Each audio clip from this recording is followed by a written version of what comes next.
night, yeah. Make all the demons quiet, yeah. We were built to thrive, yeah. I think that we've all had enough. What keeps you up at night, yeah. Make all the demons quiet, yeah. We were built to thrive, yeah. I think that we've all had enough. Yeah, I think that we've all had enough.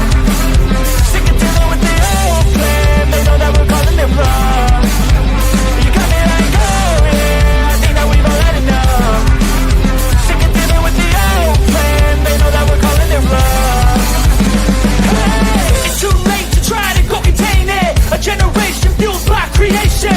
We live lives on a small screen nation. We control the airwaves, no negotiation. I refuse to think we need saving. Something good will come from creation. And when we think that the world is too anxious, we'll adapt, evolve, survive, and save it. What keeps you up at night, yeah. Make all the demons quiet, yeah. We were built to thrive, yeah. I think that we've all had enough. What keeps you up at night, yeah. Make all the demons quiet, yeah. We were built to thrive, yeah. I think that we've all had enough. Oh, yeah, I think that we've all had enough. Sick of dealing with the old plan. They know that we're calling it wrong. You got me like, oh yeah, I think that we've all had enough. Sick of dealing with the old plan. They know that we're calling it wrong. Hey, oh yeah, I think that we've all had enough. Sick of dealing with the old plan. They know that we're calling it wrong. You got me like, oh yeah, I think that we've all had enough. Sick of dealing with the old plan. They know that we're calling it wrong.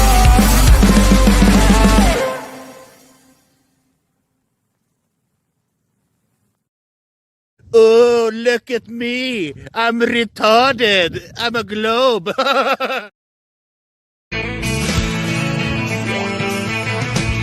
No one told you life was gonna be this way. Your job's a joke you broke, your love life's the old way. It's like you're always stuck in second gear.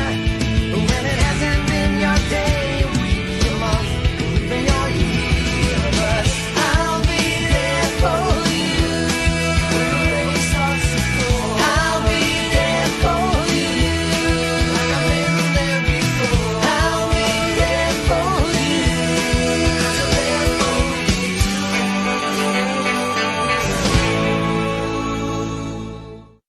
The whole system is designed to disconnect you from your intuition. Why? Disconnected people are easy to manipulate. Everything from sunscreen to politics to the food industry. It's all designed to disconnect and manipulate you. We are in the middle of a war right now, but it's not a traditional war. It's a war on consciousness. It's a war on freedom. This is the time to listen, not to the news. No, your intuition, your gut, your heart. Love is the greatest weapon against darkness. How do you love more? You begin by loving yourself. How do you love yourself? You listen to the messages your body is telling you. Nobody is coming to save you. Get up. Be your own hero.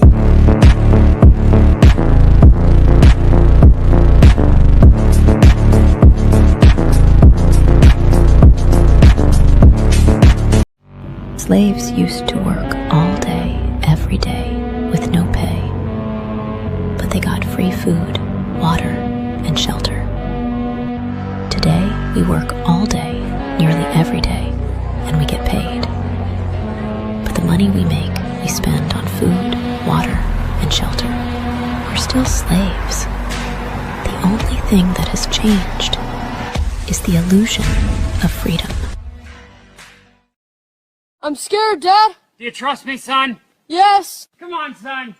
Rule number 1, never trust anybody. Taste the biscuit. Taste the goodness of the biscuit. Taste the honey sauce. Taste the goodness of the biscuit with the honey sauce. Don't get that honey sauce on me. I don't like the way it tastes with my chicken wings. I remember when I lost my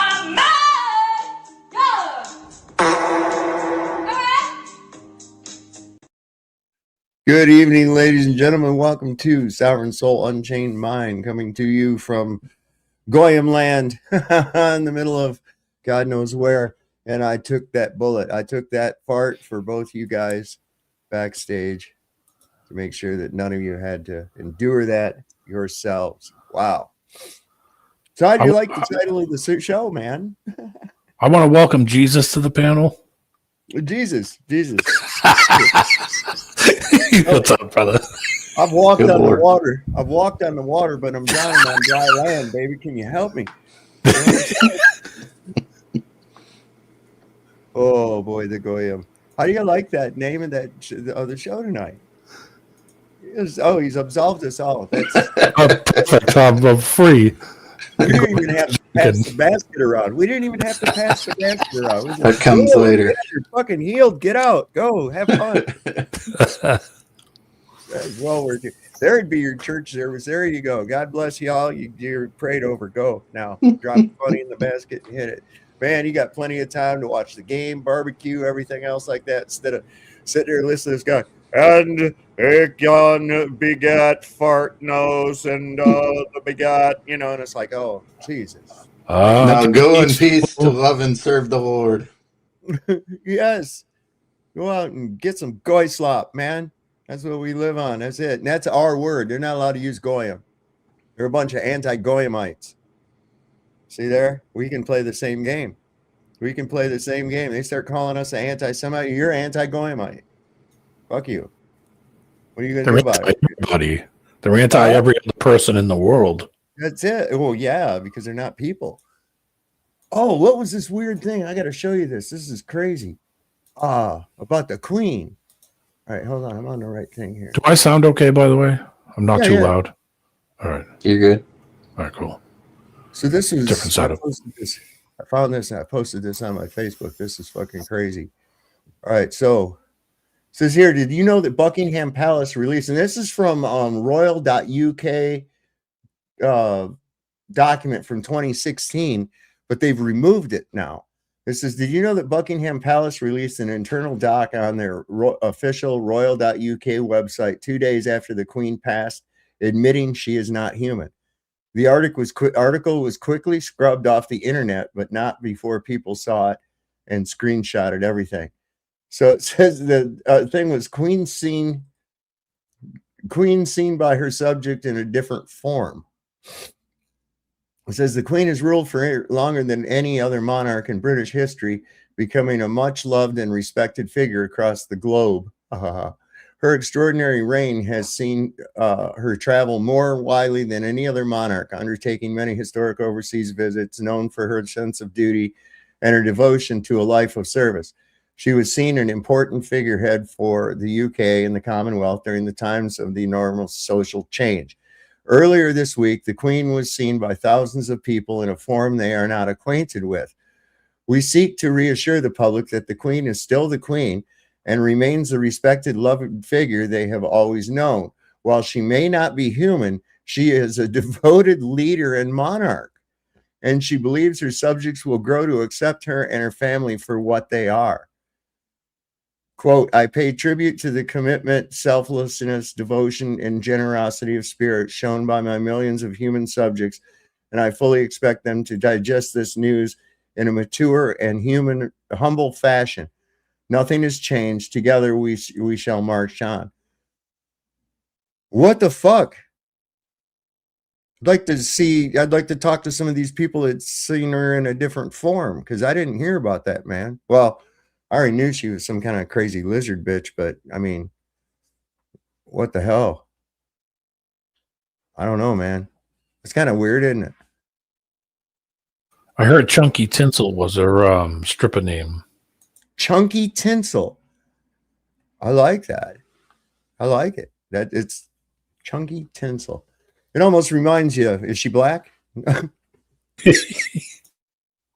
Now that would be a good name for a heavy set black stripper, and she could wear, because you remember a candy bar called Chunky? Yeah, it was a big square. It was like it had raisins in it. Yeah, I remember Chuckles. I don't remember Chunky. It came in a foil wrapper. like that. So, you know, her little outfit could be made out of foil that would work, chunky foil. Yeah, it had nuts and raisins in it. Yeah, Chunky. yeah. It was really good. They're hard to bite into though, because it was about that thick, you know. I guess you don't make them no more. Well, here's a. Yeah, have you seen any instances of the anti-Goyimites pushing against the poor Goyim recently? Oh, every day. Yeah, I was about to say all the time. I'm saying that should be our thing. We should do that. You know, Goyim, that's our word, bitch. You ain't allowed to use it. Right? What are you, a Goyist? Goyim, please. Right? We could do shit like that. And then and instead of we could anti-Goyimites, and that's anti-Goyimism. You know? Here's a good example of anti-Goyimism. All the tropes. Yeah, yeah.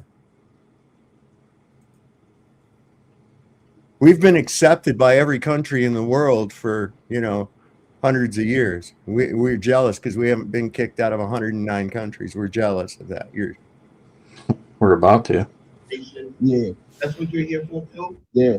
All of you? Yeah. What about you? Yeah. I'm here to renew my registration. What's the problem? So what's the problem? Yeah, what's the issue? Because this I never had this before. Just a lie. Welcome to the world. It's a lie, sir. Yeah. It's a lie. Everybody's doing the same thing.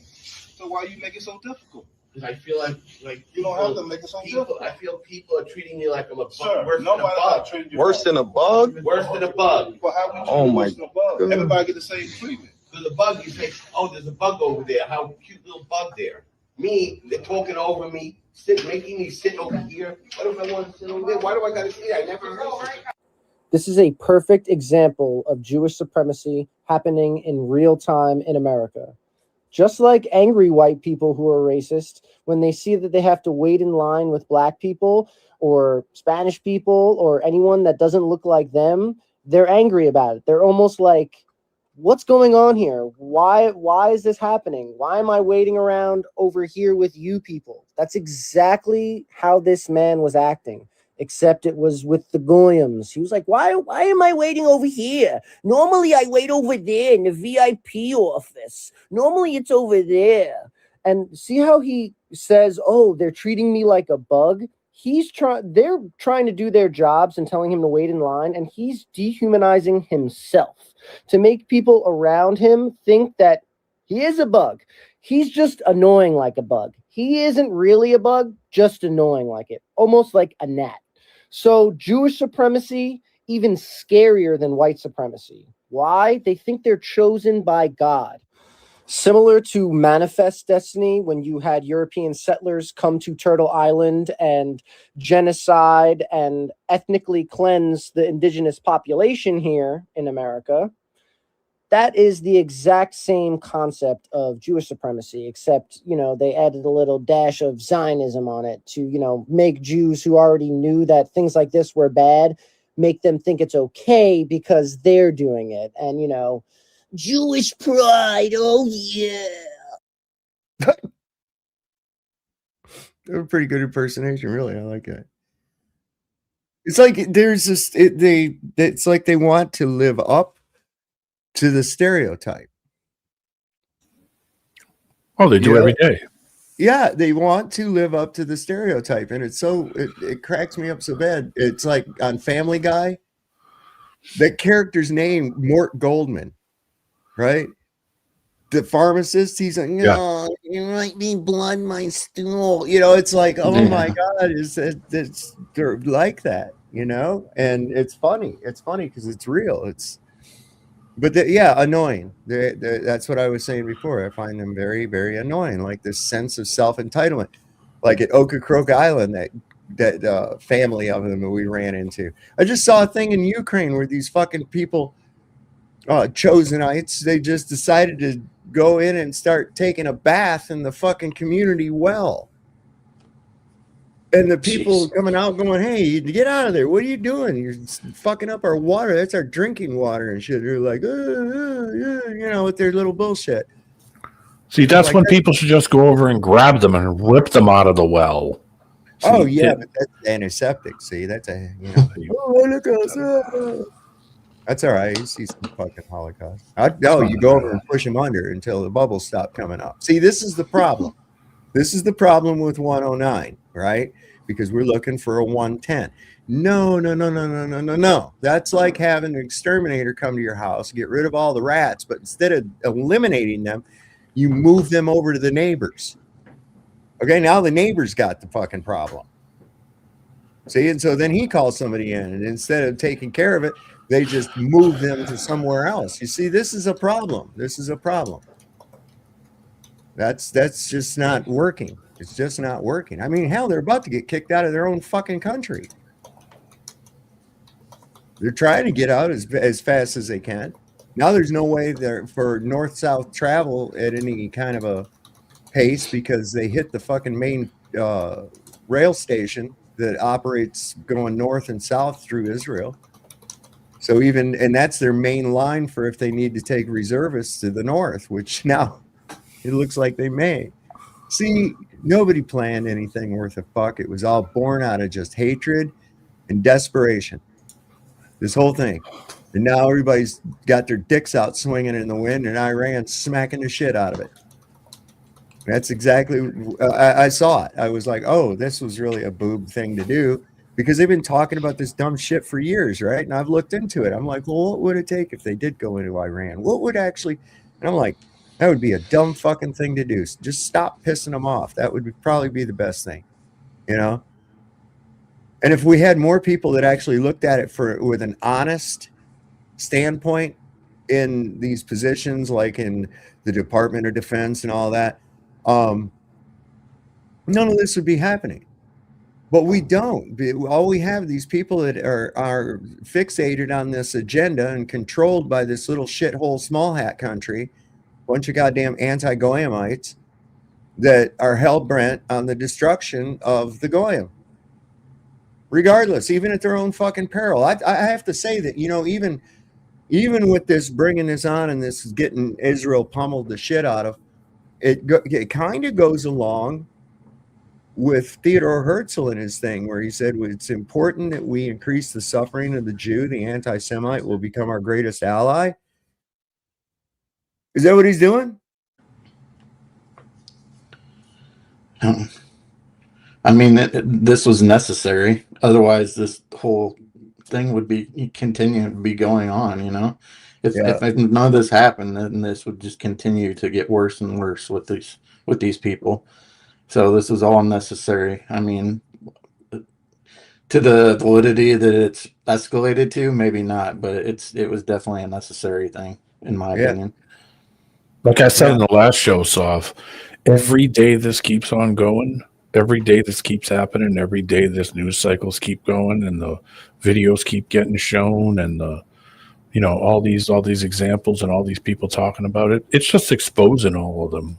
That's all it's doing. It's just exposing them all to the world. Yeah. Now the world sees what those people are. Now the world sees that they just endlessly kill people. So now they all know. Now everybody knows that those people look at everybody else as below them. Now everybody sees it. I've been spending weeks popping on stuff every time I hop on stuff and say Levant Affair 1954, USS Liberty. Now everybody knows what it is. So they're just exposing themselves every day. This keeps on going. The more this goes, the more those people just get exposed. They're the ultimate supremacist. That's how I look at it. It's the ultimate supremacy. And the fucking unmitigated gall that they have is what gets me. Oh, they're dropping bombs in areas with civilians here in Tel Aviv and shit. Yeah. I thought that was okay with you guys, man. I thought that was cool for you. You don't like that? Come on, man. You opened the door for that. You set a precedent for it. Why aren't you sticking by it now? Oh, that's because you're exceptional. That's right. I thought Americans thought they were fucking entitled, man. These people are even worse. Americans do have a self-entitled attitude when it comes to like Americans in different countries and shit. When they go to visit and stuff, they think everybody's going to be glad to see them because they're fucking Americans and shit. And they're not. Yeah. But it's a mask off moment. It exposes not only Israel and those people, but it also exposes, we already know what our politicians are about, but to the normie, this is totally exposing those people who thought they were righteous and voting for these people. By the way, did you go out and vote today? But anyway, yeah, it just totally exposes, all these politicians which ones are taking AIPAC money, which ones are bought and sold. Like I said, we all know this here. We've known this for a long time, but to the average person, they needed to see this. And that's what I meant by that.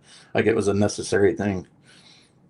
God. So that more people can wake up. So that, the normies. Yeah. The exposure, tear the mask off, Right. It was the old gardener. Yeah. I know would have got away with it too if it wasn't for you meddling kids. Right. Motherfuckers. Oh, here's a neat thing. Israel is closing the tomb of Christ, the Holy Sepulchre in Jerusalem. It says here, indefinitely for the first time in the history of Christianity, Holy Week and Easter services coming up will be prohibited. Sunday masses and liturgies canceled. A church that should be packed with hundreds of thousands of these coming weeks is being forcibly shut and silenced. Israel cites it's for security concerns, while Jewish Israelis are allowed to celebrate in mass gatherings alongside the forced closure of Al-Aqsa Mosque. Reports cite priests aggressively being turned away to perform daily services. That's fucked up. Why are they shutting it down? What are they afraid of? Jesus. Bingo. They should be afraid. They are. I mean, for real, they are. They're afraid of Jesus. They get angry if you mention Jesus. They get extremely angry. I keep flashing back to when I cooked at this bed and breakfast, and they had this fucking Jewish rabbi stay there. And he was really kind of a shit. He just stayed in his room, and then when he did come out, he didn't interact or anything. And if he did, he was real like dismissive, like you're just an animal type thing, And I thought, I bet you that I hope that fucker was in one of them bunkers, He really had a bad vibe. I didn't like him. Mm-hmm. I did not. What is this? Oh my God! Here's a parade for St. Patrick's Day. That's right, it's St. Patrick's Day today. Nobody gave a shit. How about that? Oh no! They had somebody from Ireland at the White House today. Oh, yeah, talking to Taco Tits. Boy, he's just really saying some stupid shit. He really is. I'm going to get into a little bit of that. But yeah, this parade in Ireland for St. Patrick's Day. This is how dominating this is around the world. Look at this crap.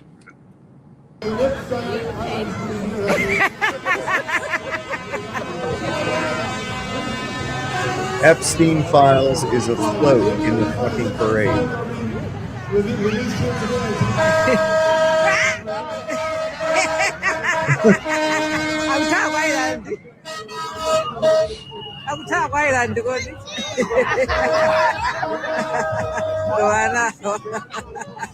Donald Trump in his boxers in a cage. These kids. Why is Andrew? Oh, that's fun, man.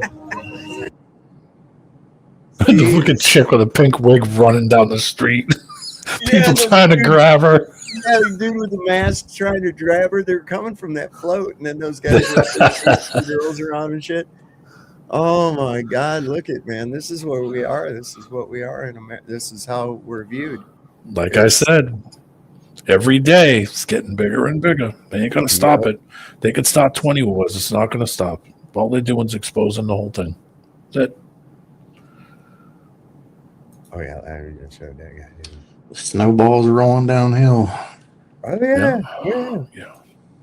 Well, here's a display of anti-Goyimism on display.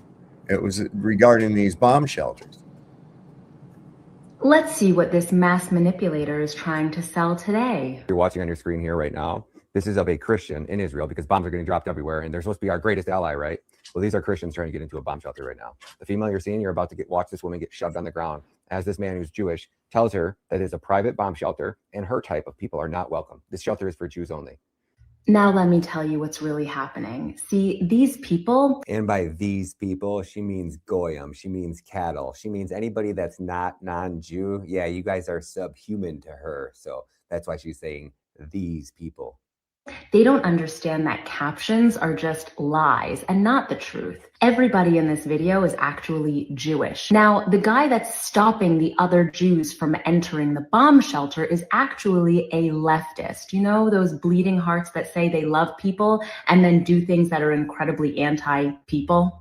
Oh, yeah, I know those people. You mean like the Jewish Israeli settlers and the IDF soldiers that trapped that Palestinian family in their car and then literally pushed their car off a cliff, and then they all just watched and laughed and mocked that car as the family most likely probably died after they hit the bottom of the cliff? Like those kind of people? Well, he decided he didn't want people from the street to come into the bomb shelter of his building, which is illegal in Israel. She forgot to tell you that in Israel, if you are Jewish, it's illegal. If you are non-Jewish, you are literally not even considered human. That's why they allow their children to spit in the face of Christian women. You guys remember this video when that Christian woman was just trying to preach, you know, the gospel out in Israel? And for, I don't know, praising God, you get spit on, you get slapped, you get beat, you get hit. And not one of those people who slapped, assaulted, or spit in the face of that woman was arrested, because it's not illegal in Israel to treat the goyim that way. It's only illegal in Israel to treat the Jews that way. There are reports that he was arrested for doing this. And trust me, bro, she says they're reports, but she's not going to show you any reports. But she's Jewish, so of course you should just trust her. She's God's chosen people. She would never lie to you. During a siren, if anybody comes to you and wants to use the shelter in your private building, they have the legal right to do so.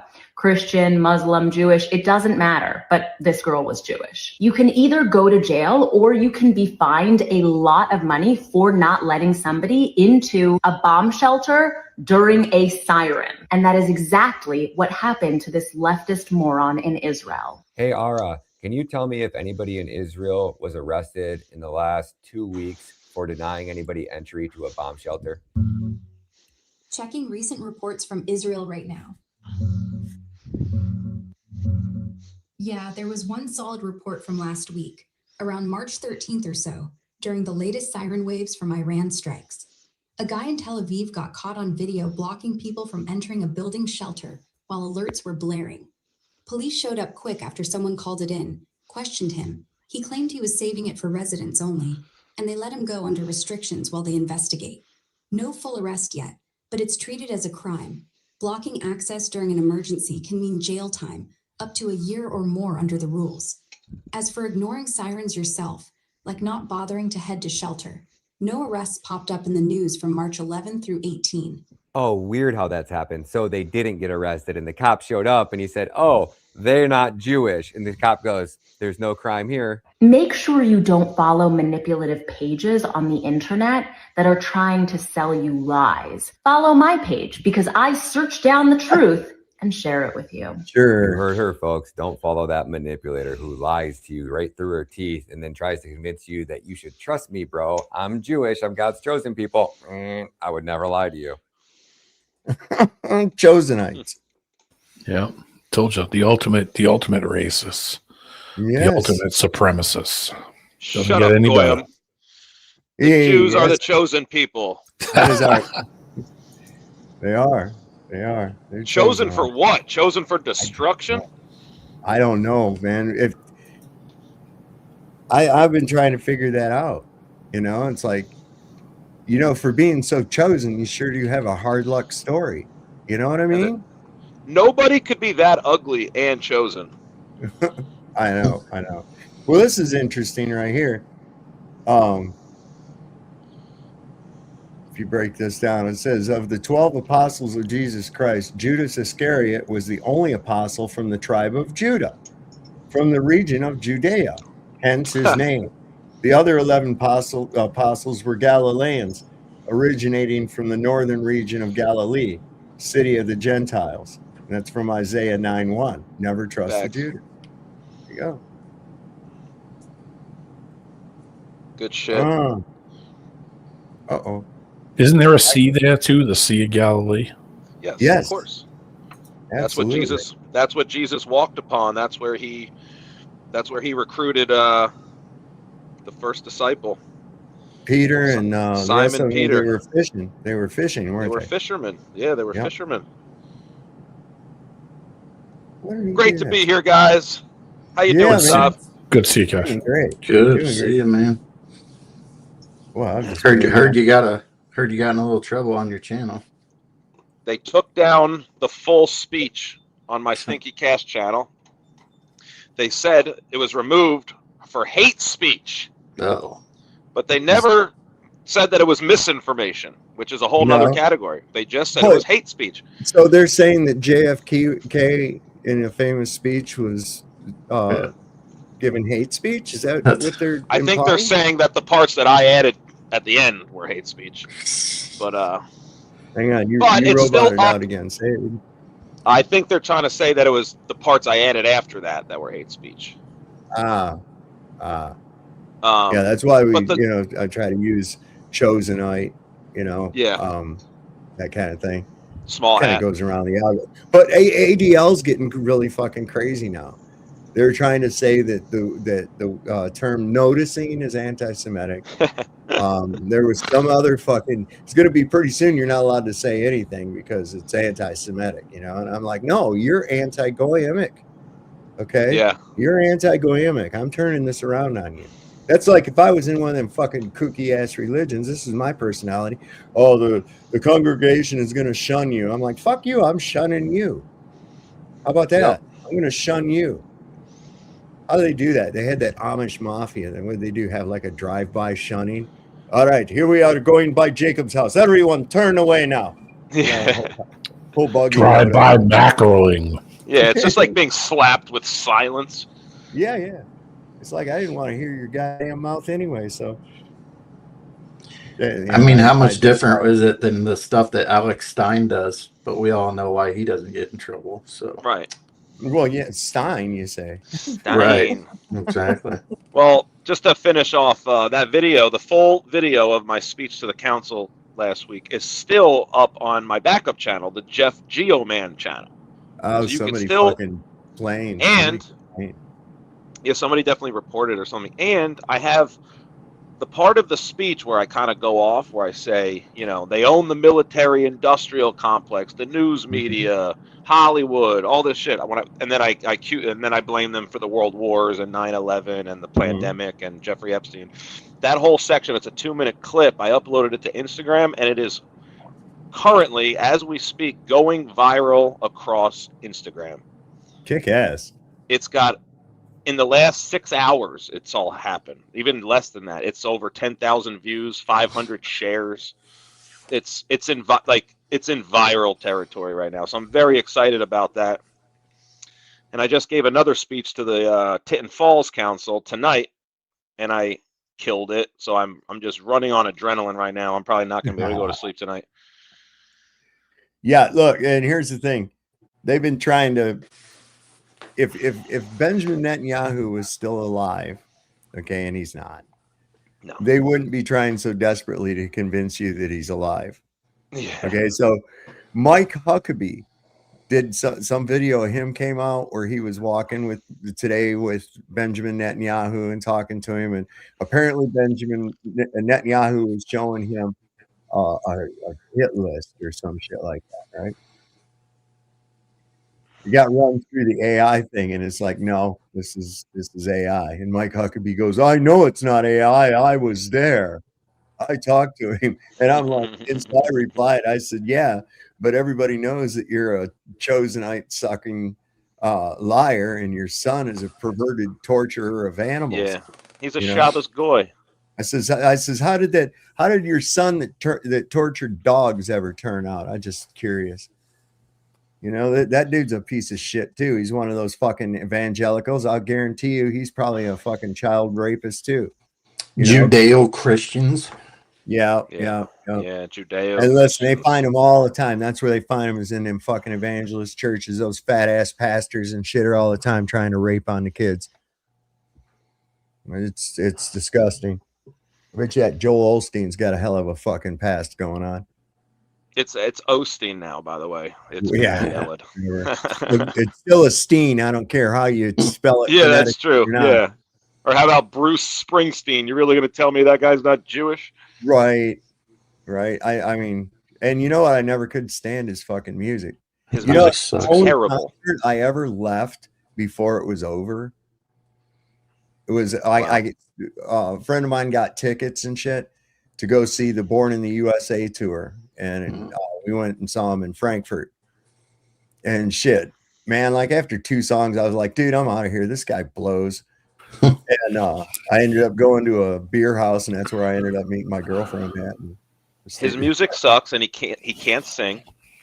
And listen, I'm saying this from New Jersey. I literally live 10 minutes from Asbury Park, where I live 20 minutes from East Street, which is in Belmar, New Jersey. And people are obsessed with that guy here, but he's such a liberal piece of shit with no talent. Well, I think I sent that to you today about a New Jersey police chief that his daughter came out and said that her dad used to pimp her out and rape her and do satanic ritual abuse with her and shit. Yeah, I put that in my Instagram stories today. That was disgusting. I put it with the song, the NWA song. You know, and police. It's so crazy because it's always these fucking people in positions that you are trained to trust.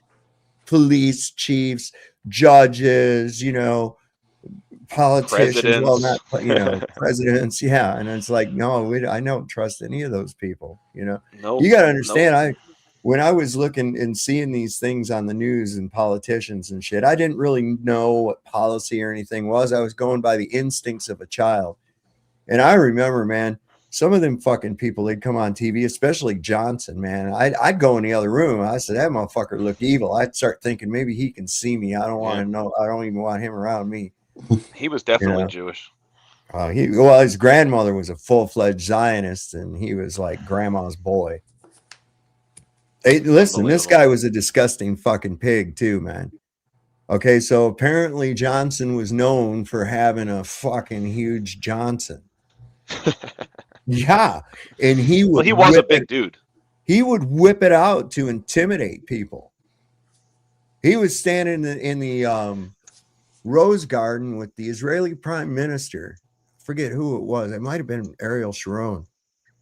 I forget who it was, but he just whipped his fucking dick out and started pissing right there. And it's like, what the hell? This guy has got no fucking couth whatsoever. You know, these people are just animals. You know, my dick is bigger than yours type shit. You know, who's got the bigger antlers? And I see your Schwartz is as big as mine. It's crazy. That guy was really something. I've watched a menagerie of freaks come up and go out of that place, man. Good word. Johnson, Nixon, old hound dog face looking motherfucker. You know, I remember he'd come on TV and I thought, man, he's got a lot of fucking jowl in his face, like a dog, like a hound dog or some shit, you know? And then after him, they had Ford. That son of a bitch couldn't walk a straight line without tripping on something, man. And then Carter, with this oversized fucking mouth of his coming in there with this ugly ass fucking daughter, man. Jesus. That was a fiasco. Every one of them been some kind of a goddamn freak. Did that guy finally kick the bucket? Who's that, Carter? Yeah. Yeah. He's they kept wheeling him out there like weekend at Bernie's. I couldn't remember if he died yet. Yeah, he assumed room temperature, I think, about a year. Maybe it might have been 2 years. Yeah. Just recently Trump come out and he says, you know, he's trying to tell the press, he says, in fact, I talked to a former president, one that I like, one that likes me, and he said that he wished he'd have done it. He wished he'd have gone into Iran, but he didn't. And they said, what president was it? And they were like, he's like, I don't want to say. Well, there's only so many living presidents. Only 4 living presidents, and every spokesman for each one of them has said that they haven't discussed fucking Iran with Trump at all. So it's just shit that he makes up in his mind, you know. Well, no, it was the ghost of Lincoln. You know, he'll just lie to stack on top of a fucking lie to stack on top of a lie. It's insane. It's like watching a little kid making up stories, like that dude that come on the other night to come on here, that dude with the gravelly voice that just makes up stories as he goes along about something that totally didn't happen, but he swears that it did. You know, I've been in 9 car accidents, Sav. Yeah, I know, man. That was pretty There's good. something about compulsive liars, man. I'll kick your ass. They got the devil in them, man. People who just lie for the sake of lying. We all had that one kid we grew up with who would just lie about everything, right? Yep. For me, it was this kid. I got a Vinny. girlfriend. Where is she? Who is she? Oh, you don't know her. She lives in Canada. She goes to another school. Yeah. It's like that one dude that came up on the channel that one night. We asked him, where's your girlfriend? He's like, hang on, I'll show you a picture. That wiggy guy. Remember him? Or how about that guy who came on and said, how he got his $5 million, and then we said, well, why don't you send $1,000 to Sav right now? And he just couldn't do it. Right? Yeah, I remember the wiggy guy, the one that said he had a black girlfriend and then it changed to an Indian girlfriend. I remember that. He didn't have a girlfriend, dude. This is Canada. We have all your nerds girlfriends. That's about true. That's about true, man. This is word for word, verbatim, from the Jerusalem Post by Benjamin Netanyahu in 1990. If we get caught, they will just replace us with a person from the same cloth. So it doesn't matter what you do. America is a golden calf, and we will suck it dry, chop it up, and sell it off piece by piece until there is nothing left but the world's biggest welfare state that we create and control. Why? Because it's God's will. And America is big enough to take the hit, so we can do it again and again and again. This is what we do to the countries that we hate. We destroy them very slowly, but we make them suffer for refusing to be our slaves. So the man that they've convinced us is supposed to be our greatest ally, in 1990 was quoted saying that he plans to destabilize America and then in the process turn us into a forever welfare state, which they control, and we will be their slaves, because that's what he does, and that's what Israelis do and Jews do to the countries that they hate, and they want to make them their slaves. So when I tell you that, this is word for word. It's just a clip. That's why I love Ryan Maddow right there. Good shit. Oh yeah. Yeah. He's got a lot of shit. That's like right on point. He's learning some shit. Yeah.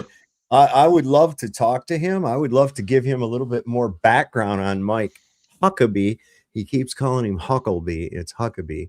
But this guy, I remember him going way back when he was just started emerging in the political scene where people were noticing him and he was talking shit. And then he got to a point where he actually was a presidential candidate. And there's a lot of skeletons in that motherfucker's closet. Really bad. Or he comes off as like this wholesome man of God. He's not. No. He's got BB's pecker up his ass so far he can't even walk straight. Wasn't there a big conflict between him and Ariel Sharon? Remember Ariel Sharon? Guy that was the leader in between his yeah. That's big fat guy. That's what's bothering me. That's what's bothering me. I was trying to remember who the prime minister that Johnson whipped his shit out in front of. and I thought it was Ariel Sharon. They all got. Was it Ben Gurion? Was he one of the early? It may have been Ben Gurion. I don't know who was prime minister when Johnson was in. That's a question for ChatGPT. Who was? I can't even type because I got my fingers in the wrong place. Who was PM of Israel in? Was Yitzhak Rabin? Yeah, Rabin. What was his real name though? That's the name he changed to. Yeah. What's his Polish name? His real name was Shlomo Baumanstein. Seriously? No, I don't know. I just made that up. No, but I bet you it's something close to that. Look it up. Yeah, easy. I'll look it up. Be a Baum or a Stein or a Witz or a Berg or something. It's got to be. It says here Iranian missiles have killed and injured dozens of Israelis. The situation in Israel is dire. Tel Aviv is a disaster zone. I don't know. Let's see. I feel bad. Look at him scurrying about.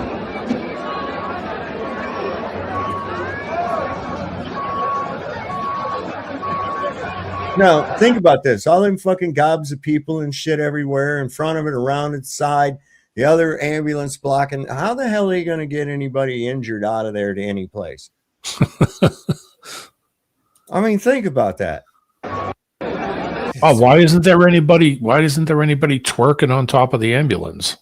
Yeah, see, we only have that in America. That's something we can be proud of. People are speculating this is the moment that they announced to the pedophile in chief that BB was no longer amongst us. Because look at the way this guy looks. He abruptly left this meeting.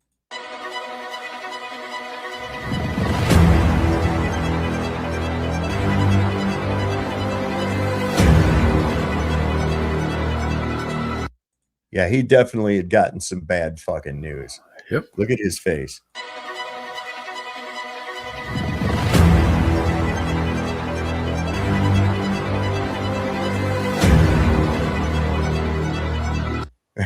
He knows he's on his own.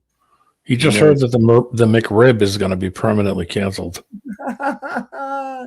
McDonald's is closed. You missed your fucking Big Mac. I looked it up, and Yitzhak Rabin, or whatever his name is, it says that's his birth name. I looked it up multiple times on 3 different, what do you call it? And it all says that was his birth name, Rabin. Huh. Probably who is that?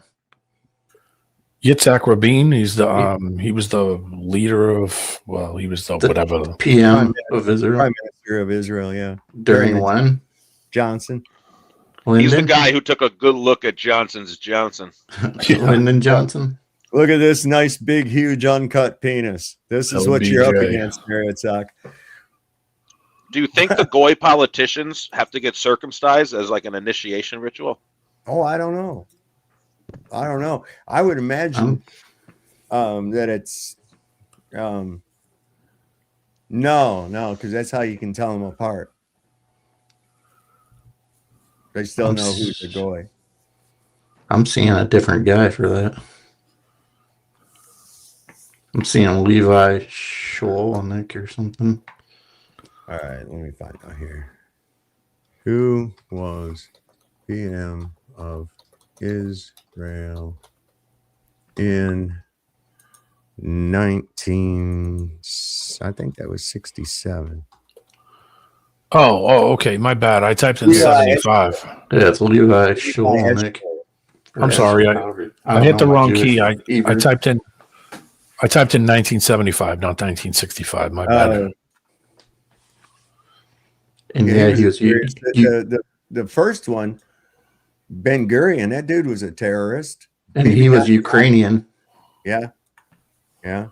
Levi, God's chosen. What was this earlier today? Iran targeted a train station in the center of the country. That's what I was just telling you about. They can't move shit north and south now. They're done. That's hopefully. Here's a little thing on this is weird, man. Apparently this Thursday, that's day after tomorrow, there will be an announcement in Israel that the Moshiach has arrived and he will come to remove the head of Amalek. And this is it right here. This here is Rabbi Baruch Rosenblum, a leading rabbi, well accepted throughout all of Israel. Let's hear what he has to say. God willing, Rosh Chodesh is this Thursday. There's going to be an announcement. What's going to be the announcement? It's going to say, the radio is going to blast out saying, Kol Yisrael from Jerusalem. In 5 minutes, you're going to hear a warning. The Mashiach has arrived.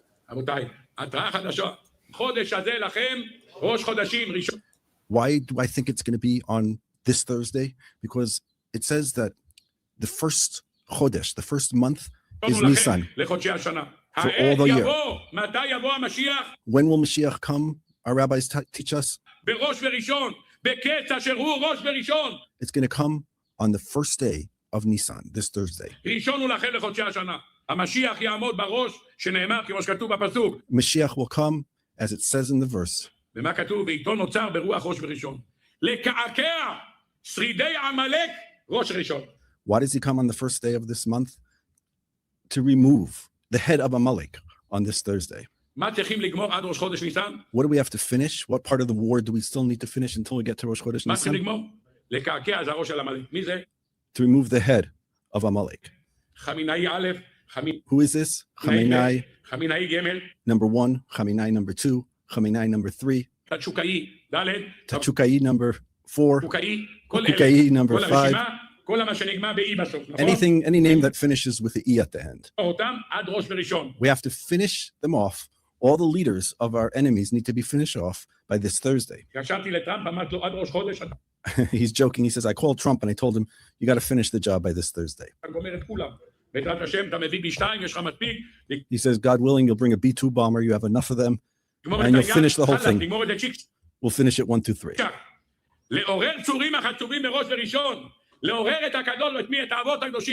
And this will awaken, God will awaken our forefathers.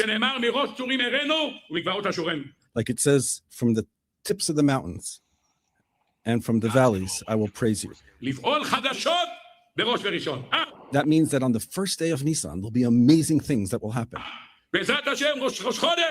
God willing, this Rosh Chodesh, this Thursday, there'll be news. What'll be the news? Kol Yisrael from Jerusalem. In another 5 minutes, we're going to hear a warning.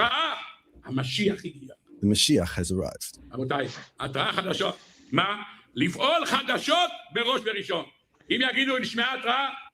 To tell you that there will be special things, amazing things happen.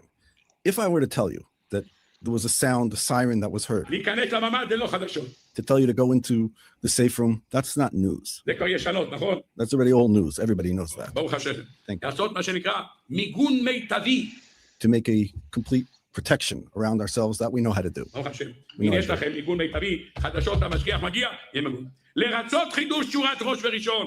This is to awaken the redemption on the first of the first. To bring the offerings that are in Ezekiel 46 that we bring for the Melech HaMashiach.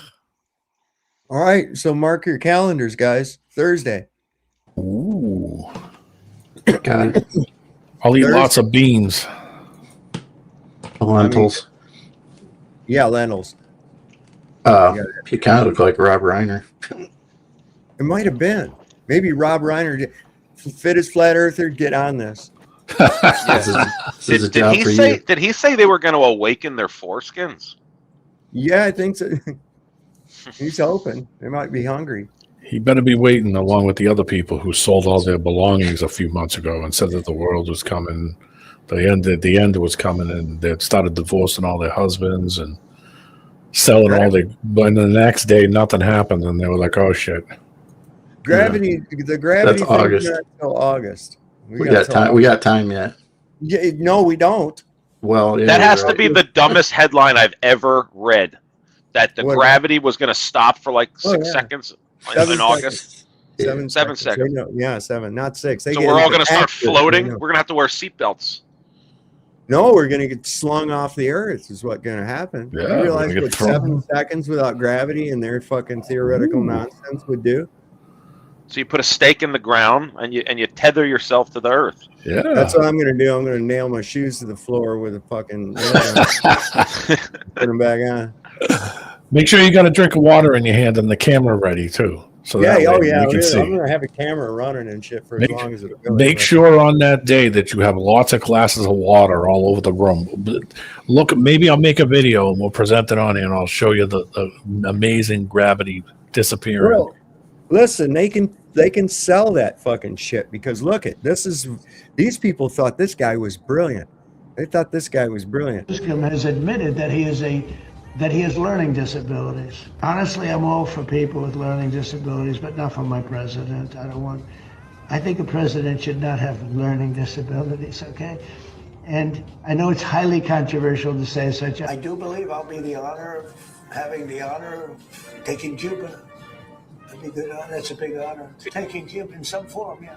Taking Cuba. I mean, whether I free it, take it, I think I can do anything I want with it. You want to know the truth? Wow. Nobody's going to stop me because I just do what I want. Yeah, you get out there, Trump, and get those B2s. Jaime said so. How does that work, by the way, with the gravity thing? Sorry to go back to that, but you know, when it's going to be different time zones all over. I mean, how do we line that all up? Yeah, I know, right? Well, here, I guess they're going by Greenwich time. You know, okay. They might be going by GMT. I'll give them that. I'm playing devil's advocate here, but here's the problem. Okay, if they know that the Earth's gravity is going to go away, then they know what gravity is and what causes it, what mechanism actually causes it. In order to make that deduction. This means they must have answered the age-old question of where does mass acquire the energy to convert into a force, and why does it never run out? See, all force requires energy, and in order to move a physical object, in order to move mass, you have to have energy. So this means that mass is somehow drawing energy from something to convert into a gravitational force, and they must have figured that out in order to deduce this claim that gravity is going to disappear for 7 seconds. See, even getting more precise with it means that they have clearly worked out the entire mechanism of what gravity is, what causes it, and everything else. So here we are. Why aren't they telling us? Better cancel all flights for that day. I'm gonna set up multiple cameras. I'm gonna set up cameras with water on the table. I'm gonna go to the beach in an inflatable boat. I'm gonna put all kinds of crap in my yard and set cameras up. We're gonna test this thing out. They just found solved it. It's not complicated. Just found the on and off switch. They're gonna reboot the Earth is what's gonna happen. You get an easy button. That was easy. Yeah, that was easy. I think they said 666 seconds. It might be. It might. 6.66. 666 seconds would be a while. You know, that would be like an hour. Wouldn't it? I don't know. What is this guy saying? He says, this is brutal. An expert just called Iran one of the most incompetent invasions we've ever seen. Oh, yeah. This was pretty good. What are you doing, Rocky? Did you call Paulie? Trying to gross us out. I used to drink 2 raw eggs mixed with orange juice like every morning. Hey, Paulie, hey. Get up, Rock, because Mickey loves you. That's right. Adrian! I love eggs, but I ain't eating them that way.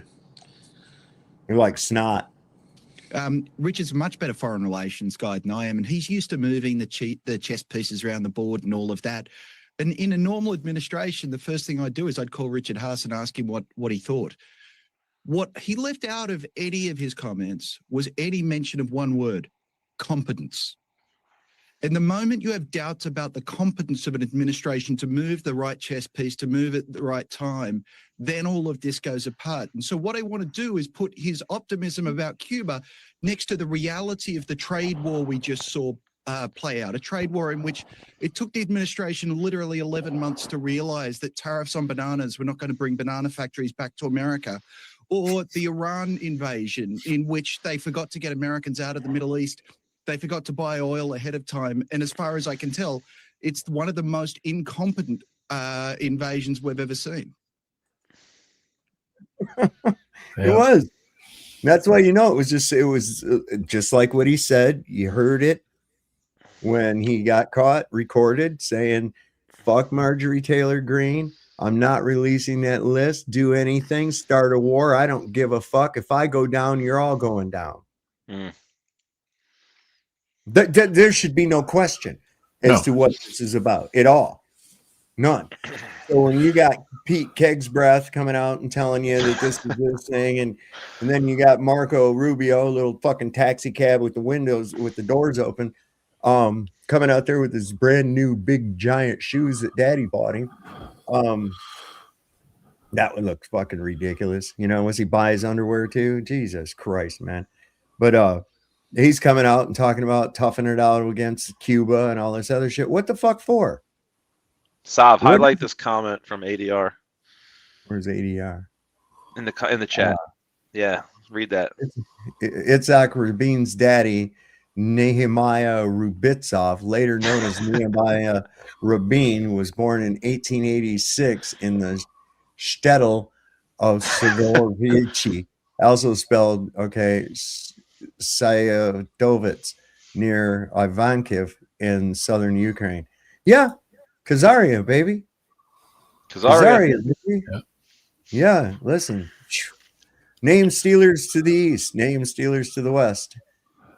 Chinese knew them as name stealers to the west. People in Here I am stuck in the middle with you. Yeah, the Silk Road pirates. Clowns to the left of me, jokers to the right. What I see that said communists to the left of me, fascists to the right. Here I am, stuck in the middle with Jews. That's what I was about to say. Yeah. That was a layup. That was, anytime a song has the word "you" in it, I always change it to Jew. I do and it makes it so funny every time. I like the one by Jew 2, where they said, "I can live with or without Jews." Yeah, no shit. No, this is pretty good. One nation under fraud, clearly visible with bribery and corruption for all. That's true. That's true. We the United States died a long fucking time ago. These people, you just been playing Weekend at Bernie's, man. You don't know that. You've been playing Weekend at Bernie's here. It's us real. Yeah, it's us real. We've been playing Weekend at Bernie's with a fucking country. Ain't that some shit? This guy Neo Drifter in the chat says, "Why is Ukraine so important?" Well, I think it's because that's where Khazaria was, modern day Ukraine. Hey, listen, a bunch of them little fuckers have scurried from Israel into Ukraine. That ain't no shit. You think they're going up to the front lines and fighting for Ukraine? Heck no. No. We study Torah. Yeah, sure. Torah. We had 9 kids. Everywhere they go, the places get destroyed. They destroy them. It's like they're the tick, and you're what the tick is going after. Wrecks you, and then it jumps to somebody else, and then wrecks that. It's the history. Kill everything they touch.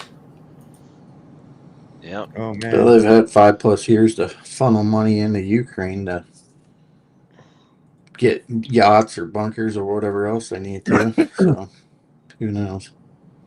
So there, I'm alive and well, says Netanyahu in latest video with purpose. Just feet hands. Baby feet at that. There's so much shit. Those things are getting busted out left and right. They're getting busted out left and right, man. That was They're so like funny. Parasites. Mike Huckabee arguing with fucking Grok. I'm like, come on, man. You're gonna be shitting me. I think I saved that somewhere. Boy, man, I could imagine. I mean, I don't know. It's funny. What were you saying about Cubby? Did you vote today? Oh, it was like voting for your local. Oh yeah, I certain didn't. States. I didn't bother. Certain states have local elections today. Ours is next week, I think, and they're wanting to vote on redistricting. Part of that Save America Act or whatever the fuck it is. I'm like, there we go. More fucking nondescript lines arbitrarily drawn on a fucking paper representation of the earth. They don't really exist in reality. Borders, like state lines and shit. How do you know you actually crossed a straight line? How do you know that the dudes that put that fucking sign there weren't maybe drunk as piss on a Friday and put it in the wrong goddamn spot? You might have been already a mile into fucking town, into the, it's just so stupid. It really is. Unless it's like a natural river or something, then you have no clue. And usually it's off. Those signs are off. Oh, I bet they are. Well, it won't fuck with you. You know what I mean? It won't be long before they're like, here, before you to vote here, you have to put this bowling pin sized, tracker in your ass. These people will be jumping in line to get it done. It'll be like, oh, absolutely, stick that bowling pin up my rectum. And Sav, yo, I'm sorry, you go. Oh, go ahead. Well, it's about how the flat Earth map, how they converted it into a globe. They had to stretch the north and shrink the south, right? We talked about that in the past, right? Yeah. To turn the flat Earth into a globe, the northern hemisphere had to be stretched a little bit, and then the southern hemisphere had to be condensed, right? So I do a lot of driving. I've done a lot of cross country driving. So one of the way they mask this is like if you're driving on a road and then you're looking at the map, like the GPS. The road will be in real life. The road will be like straighter than it is on that GPS map. Right. Okay. So then the mileage goes up. Does that make any sense? There was a guy who did a lot of work on this. I saw that. I know what you're talking about. It's real. I experience it in real life. Yeah. They hide it in those fucking maps like that. It's some crazy shit. They show more turn than there actually is. Exactly. So now when you get to the end, you've driven what you think is more mileage. Right. But it's not. See, they even were smart enough to figure out that we're not going to make the odometer actually physical anymore. We're going to make it digital. Right. Old cars, you take an old car that has a geared odometer, where it's run on a cable that runs up to your dashboard. They're going to show different shit than your digital stuff's going to show you today. Big time. Sure is. What are you from, Lowell, Massachusetts? Yeah, Boston. Well, happy St. Patrick's Day, my friend. Thanks, man. I had corned beef and cabbage a couple days ago. I'm half Irish, so I can celebrate. St. Patrick's and Columbus I ain't Catholic. Day. I ain't Irish. I don't give a fuck. It's like I just do it for the food. That's all I do. I just do it for the food, Sav. I mean, come on. But honestly, I kind of like. I know it's Jewish, but I kind of like the pastrami more than the corned beef. Yeah, they're not too far different than one another. No, it's the same cut. It's a brisket, but it's just you got a little bit of Chosenite in you though, so that might be rearing its head out. That's the half Jew in me. Look, a nickel. That's why I watch you. See, my grandfather's name was Abraham. Oh, of course it was. I never met the dude. He was actually, Sav, I think you are probably a lot like my grandfather. He was a wild dude, man. He actually fought in both world wars. Oh shit! And he lived all around the country, and he was an alcoholic. No offense, Sav, I'm not calling you an alcoholic, but he was a big smoker. The guy was pretty interesting. I wish I could have met him, but he died in the '60s. Somebody Ryan says apparently I'm part Jew. All right. Why? Because he likes pastrami. 23andMe. 23andMe. Thank you for letting us catalog your DNA. We'll be in touch with you. Men in dark suits in a sedan will be coming by soon. I got a stereotype. I got a stereotype for y'all. What'd you say, Cubby? I was just gonna say we'll have your designer virus for you soon. There you go. Ready. Oh man, designer cancer. How about the way Netanyahu held the cup? What's that? The AI Netanyahu held that cup so weird. I can't even make my hand. Well, it wasn't even that. Think about this. The whole thing was filled to the brim with a little foam thing on it, right? The little foam. That's how he held it, I feel like. And he never spilled it one little bit, right? And then he takes it up and he takes a drink of it and comes down, and it didn't disturb the little froth design. There's no coffee missing out of the cup at all. He switches hands with it. It's right to the brim, no sloshing, nothing. And they found out that when that was supposedly filmed, that coffee shop was closed due to Iranian missile strikes. Also, when was the last time you went into a coffee shop that served your coffee in a paper cup and there wasn't a lid on it? Right. So it's like little common sense things. Who holds a cup that way? What kind of coffee cup would be filled to the brim without a lid? Why would the leader of Israel be in a coffee shop in the middle of a war? That's what I'm saying. Why would a wartime leader? Basic common sense. He had to drive a long ways to get to it from where his little base of operations. Germany. Oh, it was I mean, what the fuck? Come on. Why would a wartime leader be? Why would that be your proof of life video, like in a coffee shop? Like that shouldn't. If he really wanted to, he loves coming to the White House to be with Trump. It's like if you wanted to prove you're alive, come to the White House and hang out with Trump, like you've been doing this whole time. Yeah, bring suitcases full of your nasty ass laundry. Yeah. Bring your drawers with you. He does that. He does that.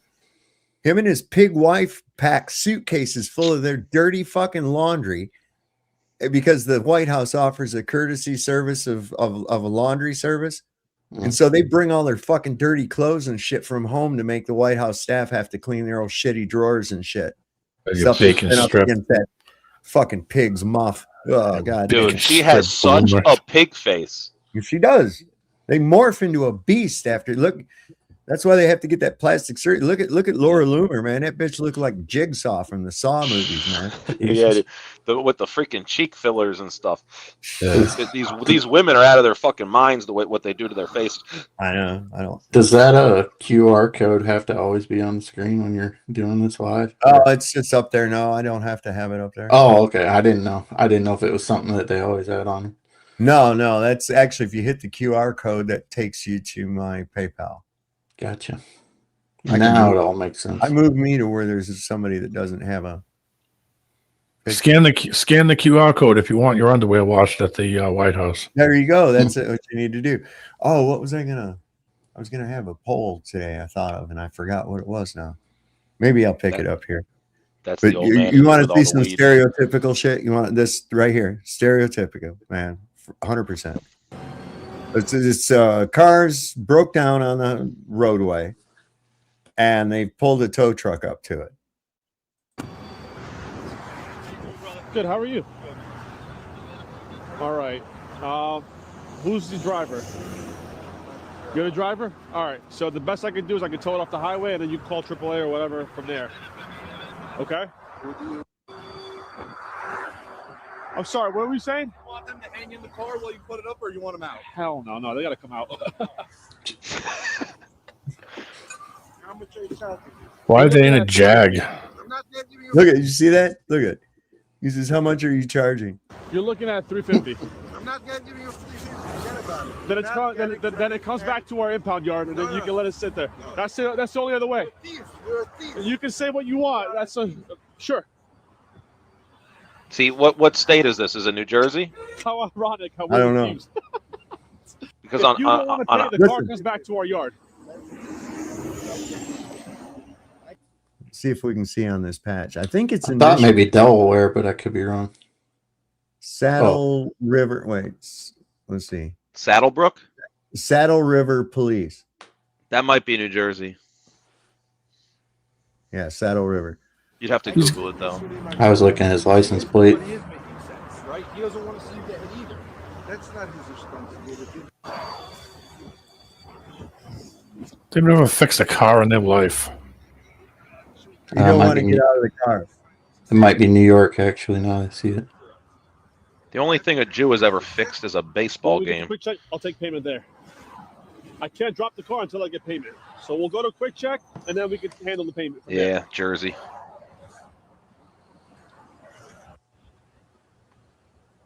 See, on a Jersey highway, there's only one company contracted to do the towing. This is funny. You got to pay attention to what they're saying, man. Okay. I can't Just a read heads it. up It's very to you as small. well, you have about 5 minutes to make a decision. Otherwise, it comes back to our yard. In Walled Lake. And it's going to be more when it goes back to our yard. So make a decision within 5 minutes and come back to me when you're ready to pay. All right? So I didn't really get an answer. I just got like a and then I have a card for you. Maybe you should put it on the other side. well, I can't stop until I take payment first. Oh, okay. So you paying card? Yeah. All right, very good. Let me see this. I need their license to avoid fraud. To avoid fraud. Did you see that? It was a debit card. It still had the sticker on it. Yeah. That was definitely a Jersey Jew for sure. I mean, I'm like, chosen right. Oh, I'm sorry. I'm sorry. Yeah. Yeah, I got you. We're retraining ourselves for the newspeak. are all their, yeah, look at here. These poor people, Israelis, are mourning the killed. For 40 years, you massacred Palestine. Now to Iran for the war to stop, they are begging. That's translated from Turkish. I guess they're a preposition first people, like Germans are. You know, the way that was worded, because it was translated probably word for word. איך ממשיכים מזה? כל הזיכרונות שלנו כאן. ריבונו של עולם, למה? זה היה הבית של ילדיי. איך נבנה שוב? איך ממשיכים מזה? He's upset because the house that he stole has been demolished. Well, went right back to where it came from, in the ground. Yep. So, you know, the thing where they're trying to show proof of life of Benjamin Netanyahu at this war council meeting today, it's been found to be fraudulent. This image is from an Israeli war cabinet meeting held on October 23rd, 2023 at the Kiryat military headquarters in Tel Aviv. He is dead. Yeah, he's worm food, buddy. He's worm food. But I believe 100% that's why Trump's reaction like that. He looked like somebody just fucking punched him in the gut. But I want them to announce it officially. I want the world to know. Like, I want people dancing in the streets.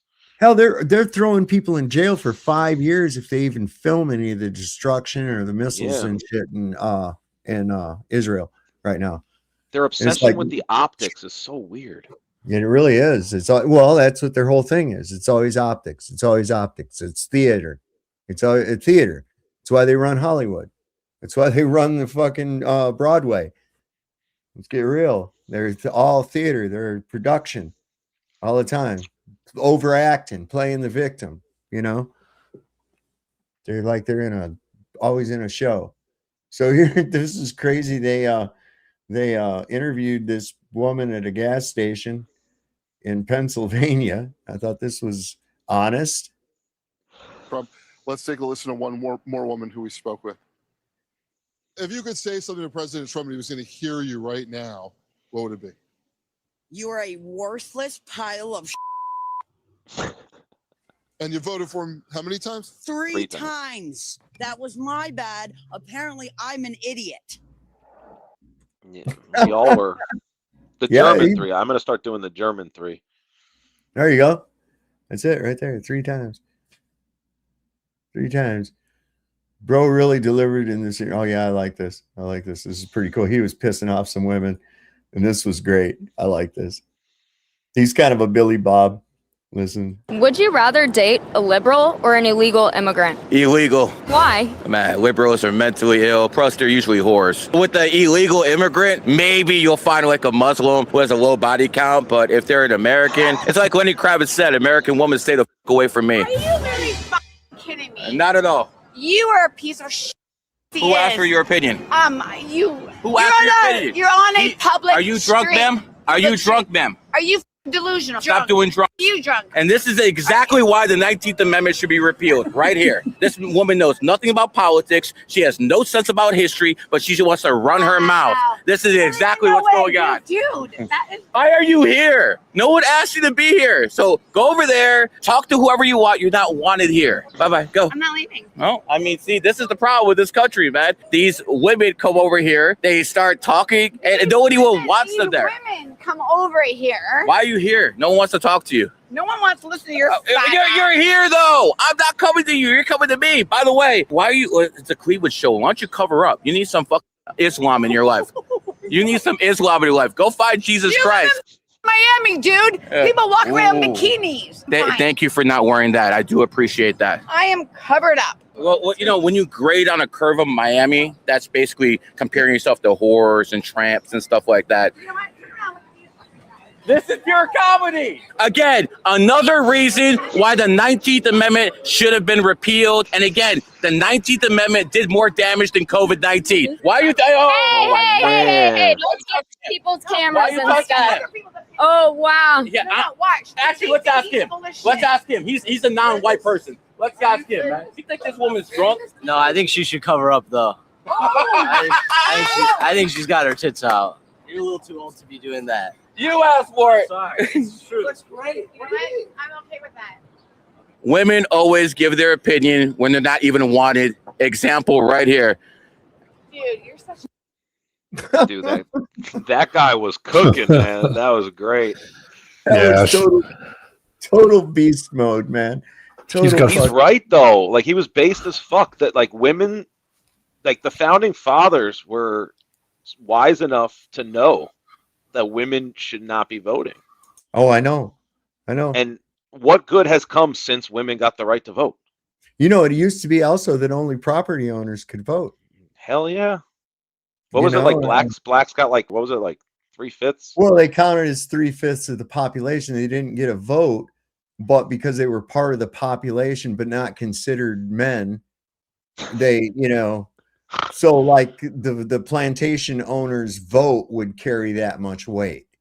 Gotcha. You know, or that kind of, yeah, it was kind of that thing, or how many was in the county or whatever, because they had to be cared for and things like that too, you know. So it's bullshit. There again, some policies and shit implemented by Chosenites right off the bat.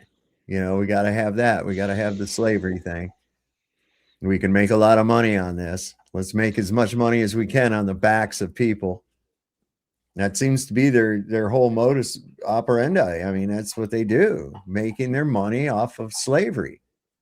It's funny too, because if you believe like blacks are the real Israelites, and then Jews stole their identity, and then Jews claimed to be enslaved in Egypt back in the day, but then Jews ran the slave trade of the black people. Right. That's what I don't understand. I don't understand how they could do that. Listen, people are calling shit like that out. They're calling shit like that out. Why do you believe the Jews were expelled from Jerusalem by the Romans? God wanted to expel us. Why? God wanted you in that land. Why did he expel you? What have you done? What did you do? Between us and God. What do you mean that's between you and God? Why were you expelled from Jerusalem? It's irrelevant. Previously, when you were expelled from Jerusalem, what had happened? Was there some sin? It's irrelevant. This is where the crux of the matter is. The land that was given to the Jews was under the condition that you serve God alone and you submit to him and you do not sacrifice your children, you do not sacrifice the false deities, and you put God first. What happened? The rabbis came, the Jewish people, they committed child sacrifice. Every time a prophet would come to them and say, stay away from child sacrifice, they killed the prophets. Then you began to take your rabbis as lords. You have in your Talmud the Tandur of Akhna'i, where the rabbis said one thing and one rabbi alone said something else. The voice of heaven came down and said the truth is with that rabbi. The rabbis here said it is not in heaven, it is with us. So you believe that the rabbis have the authority to legislate law and God has no say in the matter. Why do you believe? Spitting facts. Right on.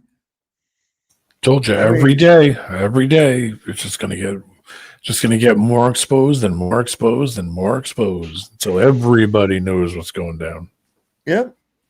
Well, here's a kind of a good explanation, I think. Kyle thinks the Jews were kicked out of so many countries in history because all of those countries just have an irrational hatred of Jewish people. Kyle is wrong. Kyle, we were kicked out of Spain literally just for being Jewish. Jews really like to say that, but here's what actually happened. During the Islamic conquest of the 8th century, the Jews living in Spain didn't help to defend their country. They betrayed it. In the Spanish city of Toledo, Jews opened the gates to Muslim conquerors. They chose Islam over Christendom because it would give them more power. Well, you're still wrong about the Talmud, Kyle. It's just Jewish debate. You don't understand it. Maybe Kyle doesn't, but King Louis IX of France sure did. In the year 1240, when a Jewish convert to Christianity demanded that Jews be put on trial in France for the evil teachings of the Talmud, King Louis held a fair trial and gave Jewish rabbis a chance to defend the Talmud. They couldn't, but he let them try. The Talmud isn't just misunderstood, okay? It's anti-Christ and anti-Kyle. Okay, well, you still blood libeled us, though. Oh yeah? How do you explain Saint Simon of Trent? In the year 1475 in Italy, a young Simon disappeared right around the time of the Jewish Passover. His body was later found in a Jewish basement. Multiple confessions from Jews involved were obtained. With no torture, the bishop confirmed it, the Pope reviewed it. Today they call it baseless, even though the evidence says otherwise. Kyle thought the Jews were just victims of random hatred. Now Kyle knows every action has a reaction, and if you're not nice to people, they probably won't be very nice back. That was gold. Yeah, man. I love that voice too. Oh, Kyle is, with the victim. Oh, my shoes. Let me take my shoes and glasses. That's like I love Kyle's mom on South Park. South Park. She's a big fat bitch. Yeah, Kyle's mom is a big fat bitch. Big fat bitch. Oh my God! What have you done? Oh, Mr. Smarty Pants, Mr. Know-It-All, eh? Oh, yeah. I picked this up off of Amazon. I don't know if it's the real Talmud, but I mean. Oh, there's several books. That's what I thought. It should be like. I mean, there's a whole library of them.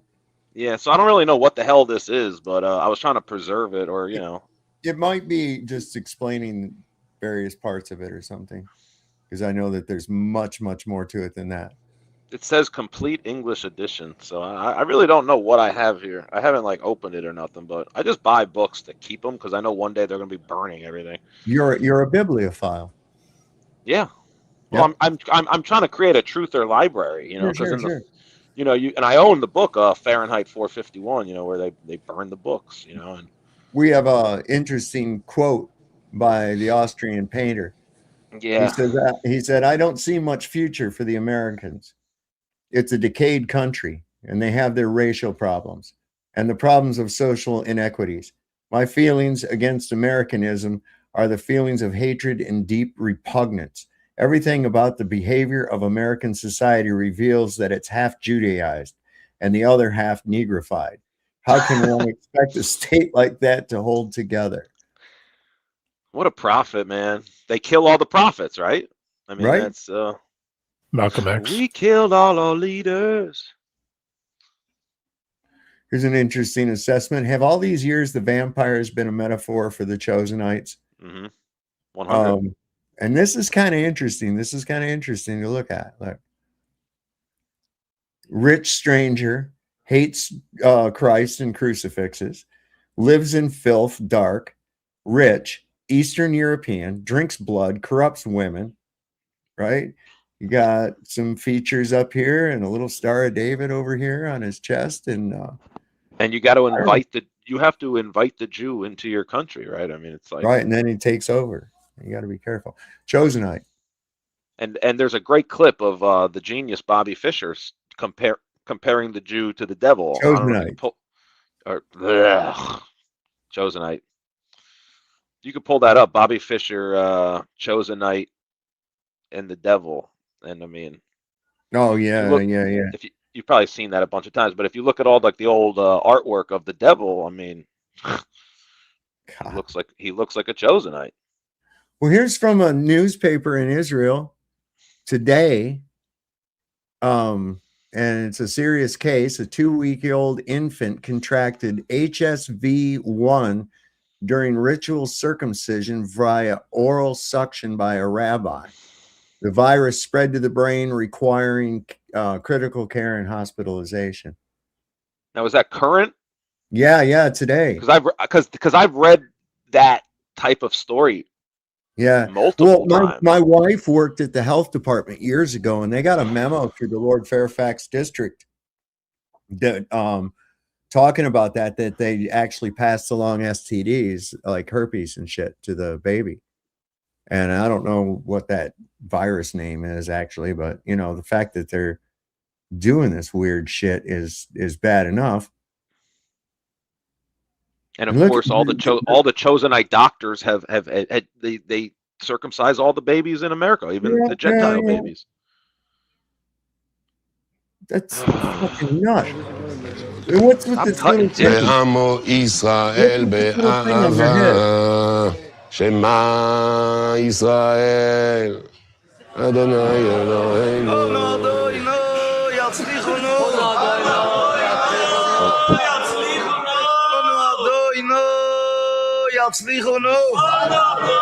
Seems to be a high degree of these people that require corrective eyesight. In other words, glasses.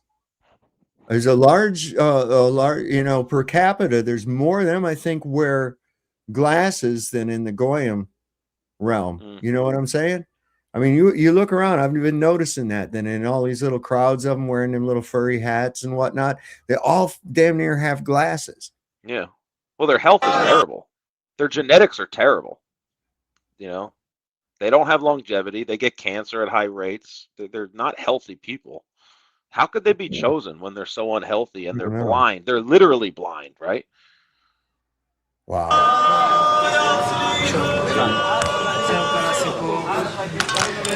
They must be, because if you look in a mirror and you notice how fucking ridiculous you look, you might want to change that. You know, I mean, I'm just saying, the little goat thing with the, what the fuck is that all about, man? Curls, baby. Curls get the girls. Well, it seems like the only way they get girls is if they capture them. You know what I'm saying? Fuck them through a sheet. Yeah, it's nasty. God,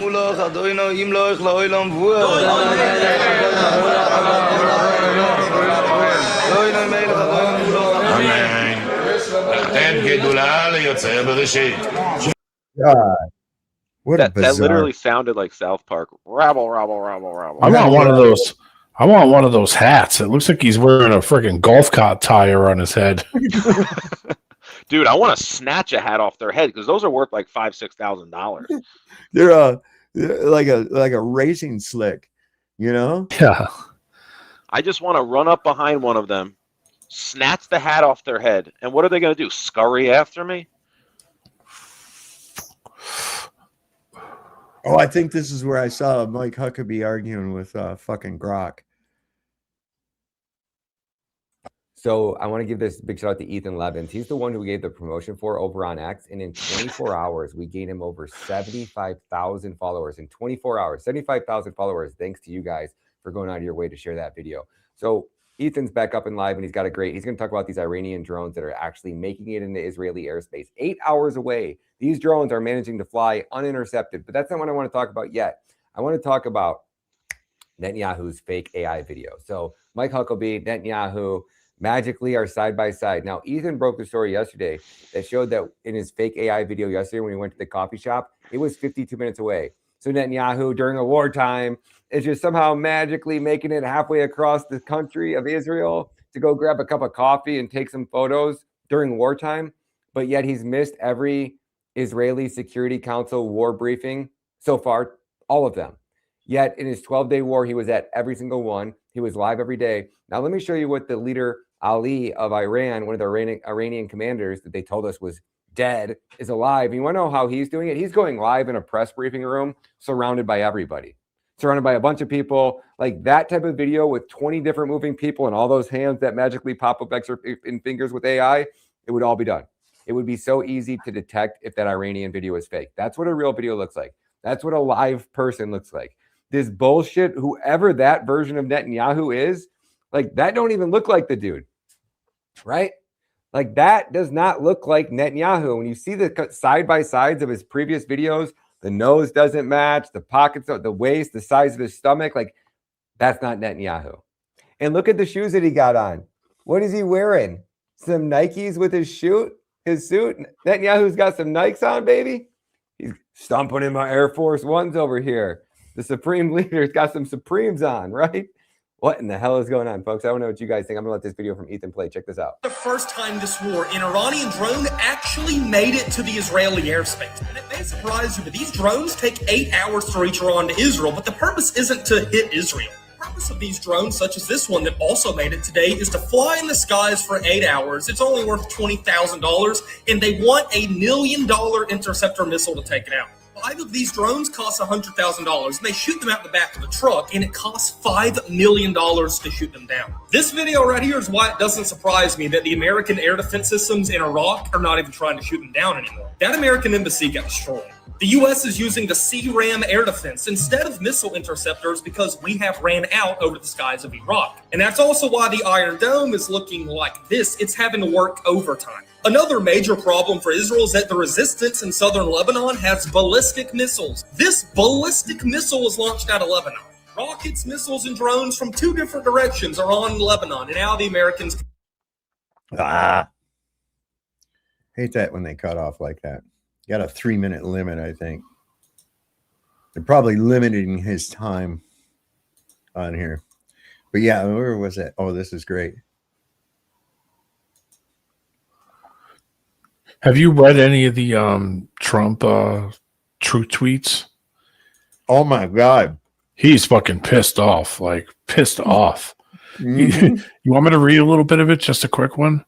Yeah. He says the United States has been informed by most of our NATO allies that they don't want to get involved with our military operation against the terrorist regime of Iran in the Middle East. This, despite the fact that almost every country strongly agreed what we are doing, and that Iran cannot in any way, shape, or form be allowed to have a nuclear weapon, which they don't have. It says, I'm not surprised by their action. However, I also consider NATO, where we spend hundreds of billions of dollars per year protecting the same countries, to be a one-way street. And he said, the Navy is gone, their Air Force is gone, their anti-aircraft, their radar is gone, and perhaps most importantly, their leaders at virtually every level are gone. It says, never a threat. So he says, we never did. Like it says, likewise, Japan, Australia, or South Korea. In fact, we're speaking as President of the United States of America by far the most powerful country. But he even says, and he clearly says it, that the fact that we have had such military success, we no longer need or desire the NATO countries' assistance. Boy, that's going to backfire if some kind of bullshit ever happens. They're going to be like, oh, you don't need us. You got it. You're good. Of course. And he's talked shit about every one of them, too. So everyone said this was a bonehead fucking idea. Okay. Yeah, did you see his head of counterterrorism? Joe Kent resigned because he doesn't agree with this whole war thing. Mm-hmm. And then he just turns around and he's like, oh, Joe wasn't very good at security. It's like I said the other night, it's like if you agree with him, you're the smartest person ever. But if you disagree with him, you're an idiot. It's like, okay. Well, he does it in the snap of a finger too. He doesn't care. Yeah. He'll bury you in a second. He just flips. Yeah, people are hitting hard against that dude too online. You know, the regular cast of characters, mostly Chosenites, and they're going hard on him. And he's like, I'm thinking to myself, wait a second, what was he? Head of counterterrorism unit? Yeah, something like that, right? No, right. All right, wait a second. Counterterrorism. Oh, no, doodly. I'm figuring it all out here. Hold on a second. So he did not want to be involved when the next fucking 9/11 happens, which is probably going to happen real soon, and he knows it. Larry Silverstein? Oh. Yeah. Oh, yeah. Larry got the tallest building down in fucking Los Angeles just recently, too. Interesting. Still think it's going to be the Golden Gate Bridge. It'll be something that's iconic. It'll be some kind of iconic thing that, all the news media agencies can, oh my God, it'll be some symbol, some iconic symbol. The Hoover Dam also, because wasn't that like on one of the dollar bills, or didn't they? They've hinted at the Hoover Dam too. Yeah. I threw a link in the back too for you to solve if you wanted to look at it. It's about this guy on YouTube's talking about Trump's rapid decline in his health, how he looks really bad. Yeah, he's got rashes and bruises. That's why he wears so much freaking makeup. Oh, I know. I know, and it's like where his eyes, where he closes his eyes when they put it on, stays white. You know, and it crinkles. Did you know that Japanese television has AI censorship for video?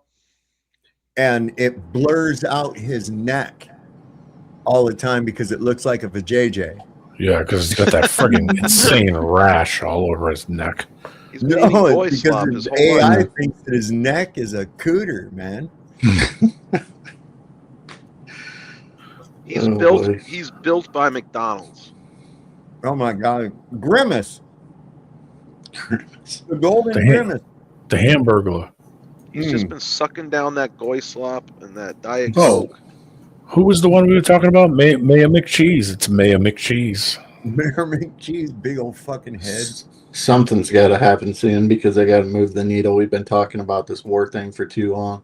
You can't go on talking about the same thing before a new distraction comes along. Let me ask you guys this. This is what I think. This is what I think is going to happen. I think some medical event is going to happen with him, and I think they'll bring in that other douchebag who's changed his name 4 times. Yeah, I think they'll bring Herman Munster in. And well, didn't that one rabbi just say in the video you played earlier, like that the head of Amalek was gonna be killed on Thursday? Isn't that not Donald Trump? I think so. They gave him a friggin' white cowboy hat, and the last person they did that to was JFK. Yeah. Jeez. When something goes down like this, we're gonna know. They're gonna say, "Oh, it was Iran." It probably was. They've already tried that. Why wouldn't they go with that? Oh yeah, the guy that had the note on him says, "I am an Iranian terrorist" or something. Well, I mean, with Thomas Crooks, they tried it with the guy at the golf club. Every time he's been quote unquote attempted to be deleted, it's always connected back to Iran in some way. I mean, my shoe fell off today. It was Iran. You're right. Which prevented you from running. So, hey. This guy's pretty funny. Here's Trump's Hormuz plan. In order to keep the gate of Chartreuse open, I've asked other countries who have ships that need to go through the lane at the gate of Chartreuse to join me in defending the gate, which is open because you can't close it, but there might not be mines. But if there are mines, then you can't go through. But it's not closed, the gate of Chartreuse. So I asked these countries to help me because we don't know what we're doing. But then they said no, so I don't need the help because we can do it on our own because already the Iranian military is defeated and the gate of Chartreuse is open. And also, we obliterated the nuclear program a year ago, so it's totally fine anyway. But also, it's an emergency, and I can't believe none of these countries are coming to our aid for the war we started. And in the meantime, Newsom is president, so it's his fault. That was good. I love these guys, man. They come up. The hell's on his lip? I don't know. I think that was some kind of mustache or something. It was Tritler. Yeah, like, what was that? An impression of somebody? I'm a little. Yeah, it was Trump and Hitler put together. It was Tritler. Yeah. Oh, okay, yeah. That's what I was getting. that was the vibe I was getting. Man, So they said, "Dear President Trump," as Iran says, "why don't you sail the USS Gerald Ford through the Strait of Hormuz so you can show the world you can open it with some Israel Navy ships accompanying? Everyone is going to be impressed bigly. Thank you for your attention to this matter." Oh my God. Listen, if this war resulted in the death of Netanyahu, it's the best thing Trump ever did. Fucking hey, right, man. Well, he looked sad. I think that's what he was told. I do. Sav, just a new. What? I'm sorry. I was just going to say. I'll go ahead, finish it, and I'll tell you. Good. All right. If I was living in a different country and I hugged my daughter goodbye in the morning to send her off to school, and I found out later that day that school had been hit by a bomb sent by the United States, and then I had to sit and watch videos like this. And you know what? I care even less about the 62 children who got killed in the bombing. I don't give a shit about that. It's over 100. I don't care if it's 2. And videos like this.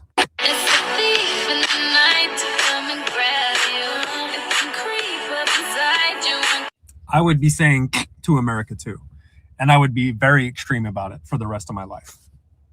We are the villains. We are the bad guys. We are no hero in the world right now. And I can't believe this is hard for you to see. Yeah, the imagery is horrific. If I was living in a different country. Yeah, it is.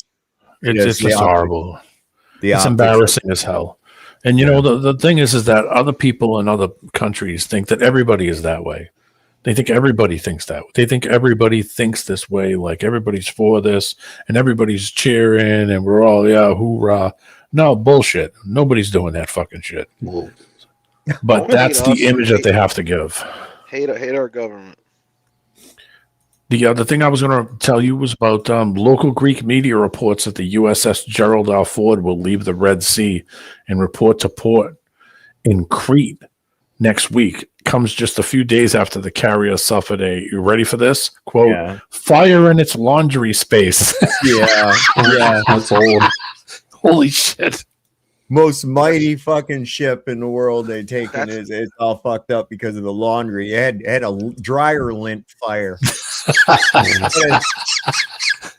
Because nobody on that ship wants to be there. That's what it is. They're like, fuck this. Look at that caricature. I think that I think it got hit. I really do. They're claiming they hit it. We must eradicate the Goyim. Gosh, it talks too. Yeah, I was not ready for that to start moving. Eradicate the Goyim. Yeah, look, it's Rabbi Shmuley. It is. Will Duffy. Will Duffy. There you go. Oh, here you go. More stereotypical fucking shit. I It's swear funny to when God, we can man. make callbacks to Flat Earth. This Jewish rabbi tried to kick me off the public streets for having discussions about Jesus. Rabbi Karen then proceeded to go talk to the police and try to get the police to remove me from the public street. And obviously the cop did nothing because it's not illegal to talk to people on the streets. It's no crime happening though. So If you stay here too long, I will get to higher up. Who are you gonna get? Who are you gonna get, sir? You try with the police, it didn't work. These are regular police. Have higher ups. This is not Israel. This is America. I can be on the streets. This is America, and I have higher ups. This is America. This is not Israel. You can't tell me what to do. I'm on my street. Yeah, well, you'll do what we say. Bull fucking shit.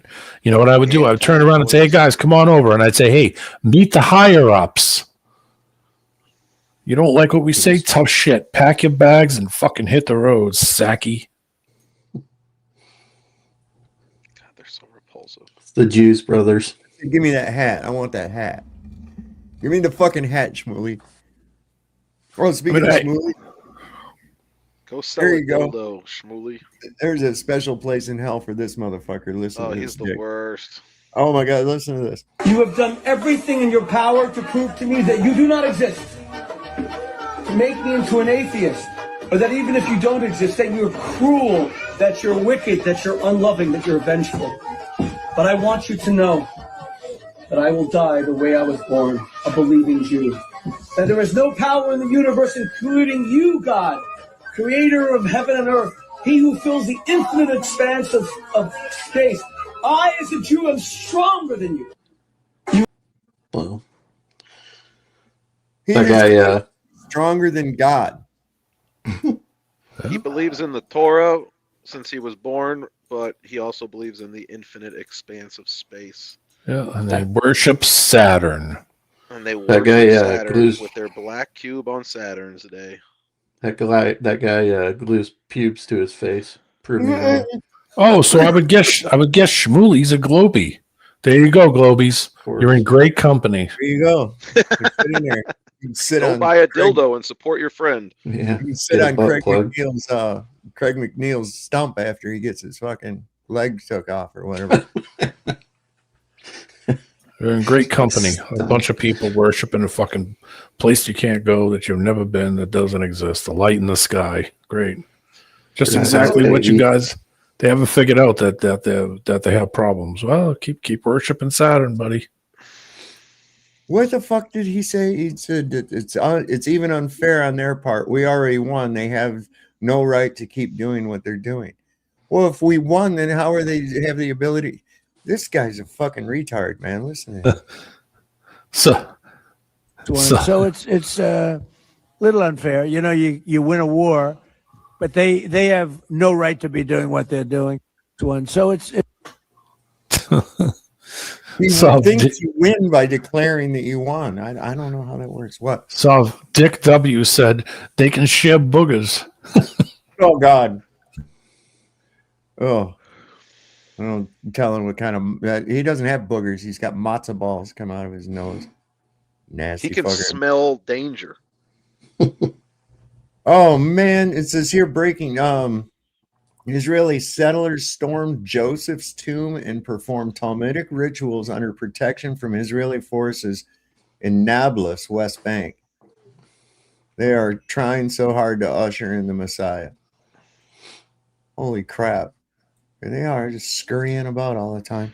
Now, we're all in agreement that whoever the Jews claim is the Messiah is actually the Antichrist. I would imagine. Yeah. I believe that's what the rest of the world believes too. But, you can't fucking force prophecy. I mean, that's just dumb. They've been doing it for 100 years. That's what Israel is, forced prophecy. Yeah, it is. 6 million. That's why they have that. You know?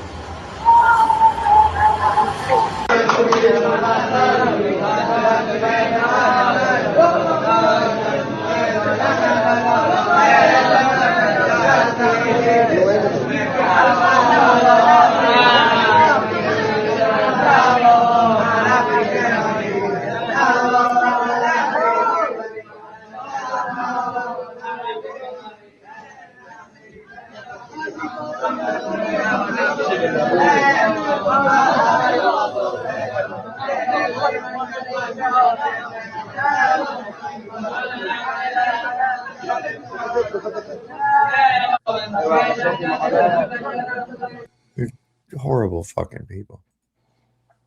None of that shit's gonna help them. No, not a bit. There you go. Here you go. You guys are gonna like this. This guy's got some sweet moves. Wait till you see this. This is God's chosen people.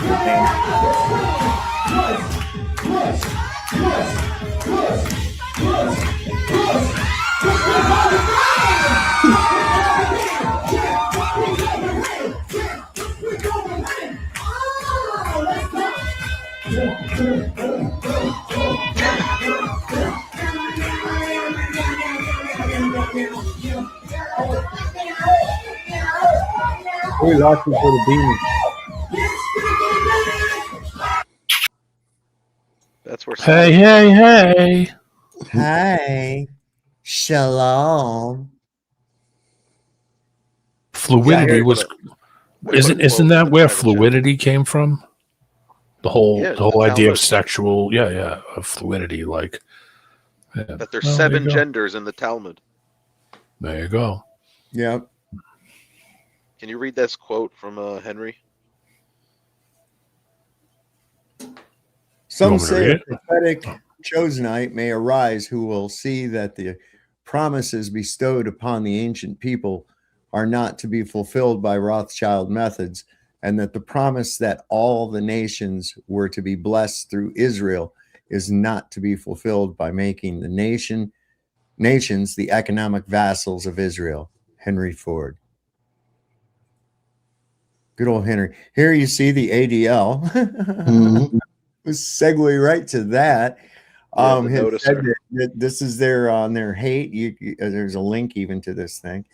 That noticer, the term noticer is a reference used by anti-Semites, primarily white supremacists, to refer to themselves. Usage of the term occurs primarily on social media, especially in the form of screen names and on profile bios, although it may also be found in other contexts. The term may appear by itself or in longer versions such as noticer of trends or noticer of things. Other variants include formulations such as nose noticer, a reference to the anti-Semitic stereotype of anti-Goyimites having large noses. Yeah, they have that. Let's take it easy making fun of big noses. I already knew this. That's if you didn't notice under my handle, I work for the Department of Homeland Noticing. It does. Department of Homeland Noticing. Cubby's other acclaims are world champion biscuit eater. Oh, that's not my department. No, you gotta have to go somewhere else for that. Oh my God! So I guess they're saying there's a lot of U.S. soldiers that are refusing Iran deployment. Good. Hey, and go over there and fight for them while they can dance in their little bunkers and shit. You guys, this guy, nobody knows as much about anything as this guy. Listen to this fucking shit. This is like a montage of all the shit that nobody knows as good as he does. All right. Nobody knows this stuff better than me. Nobody knows more about taxes than I do and income than I do. Nobody knows more about construction than I do. Nobody knows more about campaign finance than I do. I know more about drones than anybody. Nobody knows much more about technology, this type of technology, certainly, than I do. Nobody knows more about technology than me. Nobody in the history of this country has ever known so much about infrastructure as Donald Trump. I know the H-1B. I know the H-2B. Nobody knows it better than me. I know more about ISIS than the generals do, believe me. I understand things. I comprehend very well, okay? Better than, I think, almost anybody. And by the way, who knew the other side of the picture better than me? I knew it. Nobody knows more about environmental impact statements than me. I understand the power of Facebook. Maybe better than almost anybody. I know more about renewables than any human being on Earth. Nobody knows more about polls than me. I know more about courts than any human being on Earth. I know more about steelworkers than anybody that's ever run for office. I know more about golf than Obama knows. Nobody knows more about banks than I do. Nobody knows more about trade than me. Well, obviously, he doesn't know about nuclear weapons. I know more about nuclear weapons than he'll ever know. I understand the tax laws better than almost anyone. Who knows more about lawsuits than I do? I'm the king. I know more about offense and defense than they will ever understand. Nobody even understands it but me. It's called devaluation. I understand money better than anybody. I understand the system better than anybody. Nobody knows more about debt than I do. Nobody knows the game better than me. I know more about contributions than anybody. And who knows more about the word apprentice than Donald Trump? I understand politicians better than anybody. Nobody knows politicians better than me. Who knows the other side better than me? Who knows the other side better than me? I think I know more about the other side than almost anybody. And I understand the other side. Perhaps I understand it better than anybody else. I was the fair-haired boy. Nobody knows more about it than me. I know more than these politicians. These guys don't know anything. I know a lot. I know more than I'm ever going to tell you. The truth is, I'm actually a modest person. Very modest. It's true. Oh, my God. He knows so much about devaluation, he had to read it off a paper. Nobody knows more about bankruptcy than me. Right. Nobody knows more about raping little girls than me. That's right. Nobody knows more about orange makeup. He's the best at everything. He's the best at growing ears. The doctor even said that he's never seen anybody that could grow ears as good as he could. His ear must have been made out of Charlie Kirk's neck. There you go. That ADL website listing, you know, they used to have a whole shit ton of people on there, news media people, people from the movies, people from the internet. Charlie Kirk was one of them that was on that list. Really? So yeah, Charlie Kirk was on the ADL list for, people that they thought were, anti-small hat people. Anti-Chosenite. Yeah, I'm anti-Chosenite. slowly climbing to the top of the list right now. Not until that compilate. Trump really has like a real faggy thing going on with his hand. He does, don't he? He's got a limp. He's got a limp wrist. Yeah. He's got a weak. Nobody knows better.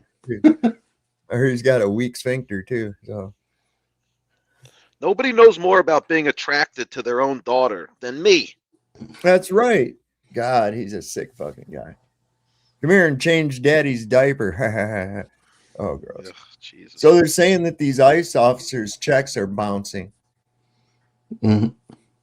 Like there's no funds to back the paychecks that they're getting from Border Patrol or whatever the fuck it is they work for. I don't know, man. They haven't funded the DHS yet either, have you? Because ain't there all kinds of problems going on with people's flights and stuff still too? I think so. Like like whatever you want to call it, the transportation is all held up because they don't. I don't know how the amount of money that these people have already supposedly dumped into everything. It's like, how is anything underfunded at this point? Like, good one, X-Blade. X-Blade, a baby says he knows more about tent pegs than anyone. That's a fact. Oh shit! Don't they get that was an insane montage? Like, that was insane. How many times he's used that about so many different things? Oh, yeah, he said it in the steak commercial too. When he was trying to sell Trump steaks. Nobody knows steaks like I do. Oh my God! Nobody knows meat like me. I bet. Holy shit! Yeah, he's really. And yet people voted for this fucking guy. Well, that's the thing about it is I thought it was so fucking funny because he's so full of himself, which tells me that there must have been something in his upbringing where there was somebody reaffirming that to make them believe that he was that. You know, that he was the best at everything and that he was wonderful and everything.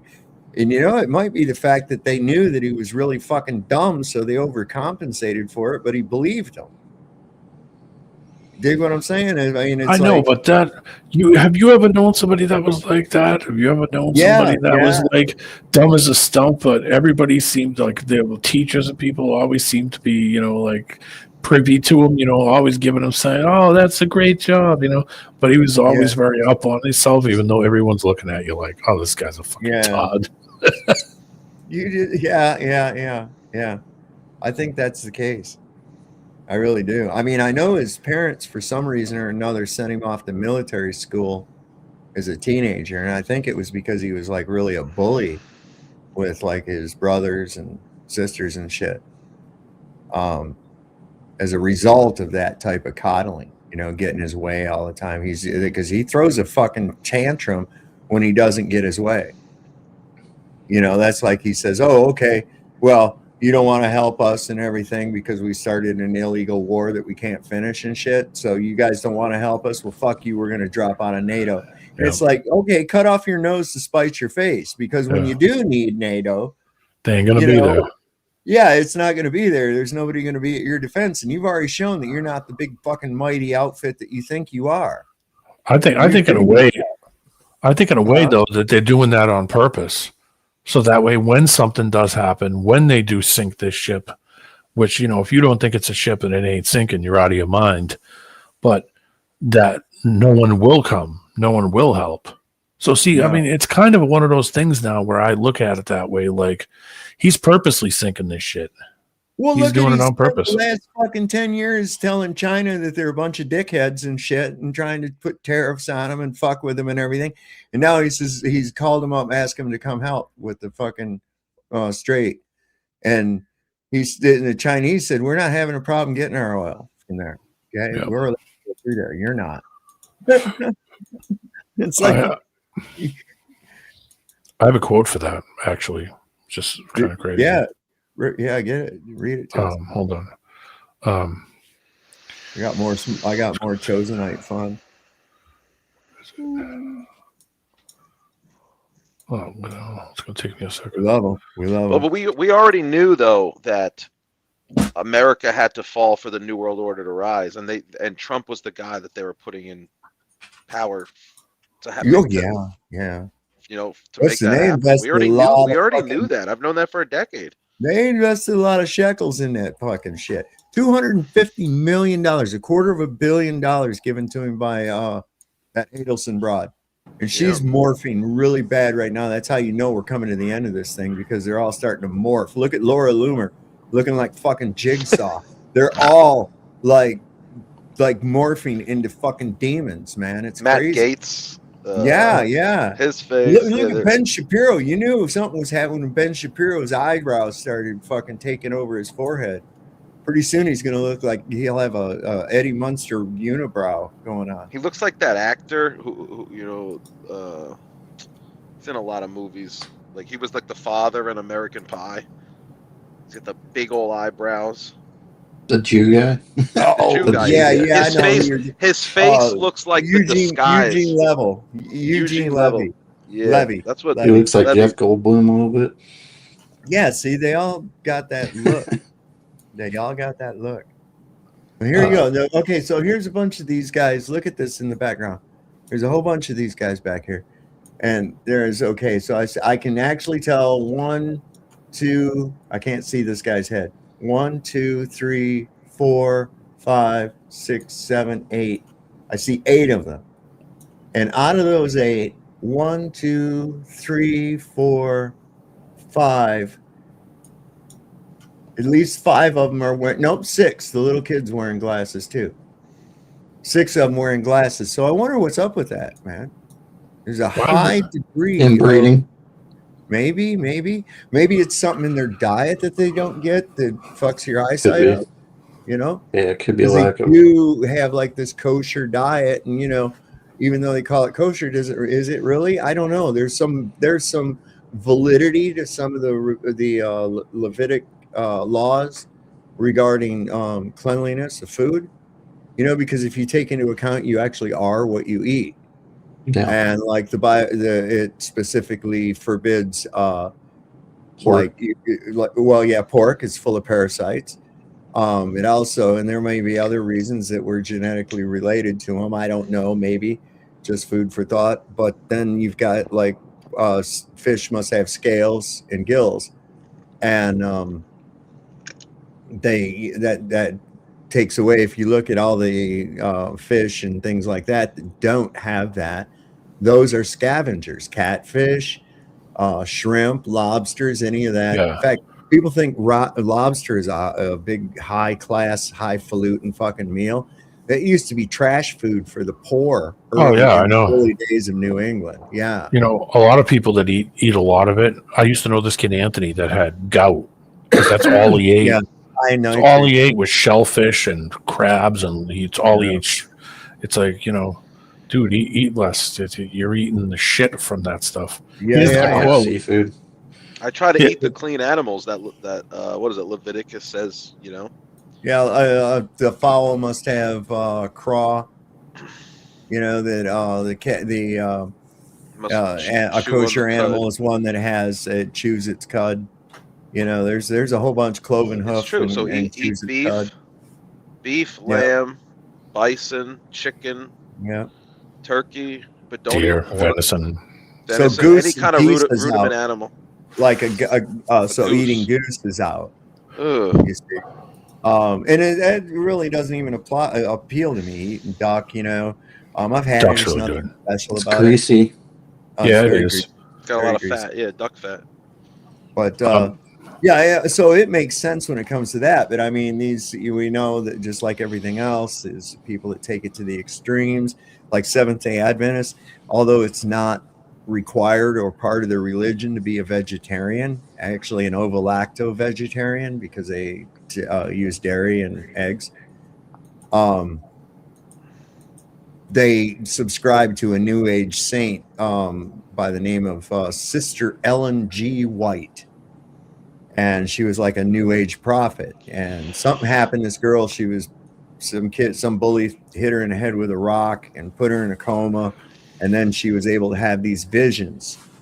And even as a little girl, she would like hold these Bibles, family Bibles, outstretched in her arm and orate for like an hour without lowering their fucking Bible in some kind of a trance. And she prophesied that in the future that meat would be unfit for consumption. All the meat that's even in Leviticus that we're allowed to have would be unfit for consumption. And well, kind of look at it, really, what we've got going on, right? So maybe they were a little bit onto it, you know, with that. So look at everything. Comes. Yeah. I mean, look at everything. I mean, I was reading that they would drop in stuff. They would drop in these pellets or whatever the hell they were, a little ball thing, so the animals could eat them, so they could get vaccinated. Yes, I saw that. They're literally poisoning the wild animals. They're doing it out here in the goddamn George Washington National Forest, right over here. So that you won't say, screw this shit, I ain't eating that poison, I'm going to go catch a deer. And no, they're poisoning the deer, so that way you'll get poisoned. Okay. It's the same thing with the shit they're dropping in the sky on plants. And you think, hey, I'm going to be a vegetarian. No, you're eating the shit being dropped in the sky, falling to the ground. It then rains. And now your plant's sucking up. And now you're eating it that way. It's the same thing with your water. I'm not being negative. Right out my front door is an area, thousands and thousands of acres, full of resources and wildlife and game, not fenced off, but marked off by the United States government and called the Shenandoah National Forest, Shenandoah National Park. Limestone, quartz, coal, lumber, there's all kinds of shit up there. They forcibly moved people off of that fucking mountain and made them come down here and live in crap government built houses under eminent domain to take that place. But you know what? If the government collapses, fuck it. That's where I'm going. If the shit hits the fan, I'm going up in those fucking mountains because I could live up there. Nobody know where the fuck I'm at forever. It's the only place you can really go at that point that has anything for you to edibly eat anyway. But I mean, what are they? Listen, you get yourself up into an area right there with some good pine, where there's pines at. That shields you from infrared. Any drones flying over, they can't detect you because the pines block fucking infrared. Why is Can't that? go make friends with Bigfoot. You No, might. explain There's how the been a lot of pines. Bigfoot sightings in this area. That ain't no shit. I mean, man's hands are touching everything, so everything is, screwed up, I should say. Here's that quote. Donald Trump said we have 45,000 troops in Japan, 45,000 troops in South Korea, 50,000 in Germany. It says we defended all these countries, and then when we asked, do you have a minesweeper? They say, well, it would be possible. Would it be possible for us to not get involved? He's pissed. Right? He's pissed. Why don't we have a minesweeper? Why don't we have a minesweeper? What's up? Yeah. Because we got rid of that shit like 30 years ago. We were like, See. We are spread so thin we sound like the end of the Roman Empire. Listen, this is why we have this thing called diplomacy. Okay? You've got to know the protocol of the people that you're talking to. And what I mean by that, it's like, all right, you're talking to somebody in the Middle East. You're talking to someone of a Muslim faith, okay? You do not turn the bottom of your foot to them. So don't cross your legs, okay? You're not supposed to do this. There's certain little fucking nuances, right? This bombastic, boorish pig comes out and insults every fucking nation in the world. He comes out and he insults every fucking nation in the world, insults their leader, acts like a fucking bombastic, boorish drunk. And then when he gets his ass in a sling, because he's too drunk and started a fight with somebody he couldn't finish it with, now he's asking everybody for help. All the people that you just called a bunch of dumbasses and retarded and genetic fools and every other goddamn thing you thought of. It came through your little pea brain, and then you wonder why nobody's going to help you with this war you started illegally to cover the fact that you're a goddamn fucking child rapist, man. Get real. That's what this whole thing is for. You're going over there not only fighting it to distract people from knowing or talking about the fact that this motherfucker was obsessed with little girls and fucking them.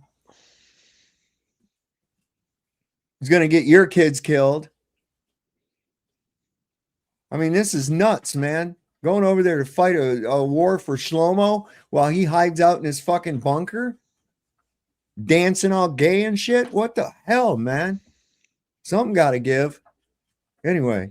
So right now, Israelis are trying to flee Ben Gurion Airport. Now, my question for Iran is, why haven't you wiped the airport off the map yet? Wasn't that one of the first things that they did to the citizens in Gaza, or did they never actually legally allowed to have an airport in Gaza? Did he just really say that, man? He says, why in the fuck are you not wiping out this airport? That's what I said the other day. It was like, it'd be a shame if one of those drones happened to drop on old Davos during one of those WEF meetings when they're all congregated over there. Oh my God. Yeah, I mean, it's sort of like what I was saying earlier. When Orkin comes, they don't just relocate the pest. You know what I'm saying? It just then it just becomes, it doesn't work, They're like, here, let's put a bag over your house and let's fill it with poison. You can't live here for 3 days. Right. Oh my God. Has Palestine been that way without an airport for, I can't tell you how many years? I think it has been. So their citizens couldn't go anywhere. Why are we allowing the Israelis to escape? If I was Iran, I would be wiping Ben Gurion Airport off the map. That would have been like one of my absolute first targets. I would make sure that every one of those scumbags are stranded in that country, just like the citizens of Gaza were. The next thing I want to talk about is Lebanon. Okay, have you seen how they got away with what they got away with in Gaza and what they're going to get away with in Lebanon? But yet Iran's different. So this is also going out to the Iran citizens. It's English, guys. If you want the world to see the atrocities that Israelis are committing, you need to be putting it on display for the world to see, and you need to be doing it in English. So find your best and most talented citizens that live in your country, employ them into your government, put them on the payroll, and have them reporting and creating videos just like this every day. Have them going to every school, every innocent person. If you have to film the dead people, hey, it's war. I know it's probably not appropriate, but when it showcases to the world what these people did and what they've done to your country, it'll really help shift the tide in the courts of public opinion. So it's so important for the citizens of Lebanon to find somebody that speaks English, go to the front lines, and every time somebody gets blown up, every time they use white phosphorus, you need to be recording those videos in English. It blows my mind that in Lebanon, there's planes that are dropping white phosphorus, which is war crimes, and you don't have somebody that speaks English that's on those front lines that's reporting on it. Again, I know you're taking bombs, and it's like, well, maybe you did, but they got killed kind of thing. I know I'm kind of like, why don't you just do this? And Israelis are just dropping bombs over your head like it's that easy. But big picture, it's English, which is so important. The Iranian officials that are coming out and addressing the nation and are doing so in English is so freaking important. Look at Maduro when Maduro is speaking in Spanish. 90% of us don't translate the videos. We don't read the captions. The message doesn't come off. And then that's what happens. Then Maduro gets just wiped out, and nobody even knows his side of the story. So if you aren't able to communicate to the Americans and explain yourselves and explain the genocide or whatever damage is being done, it's so hard for that message to resonate.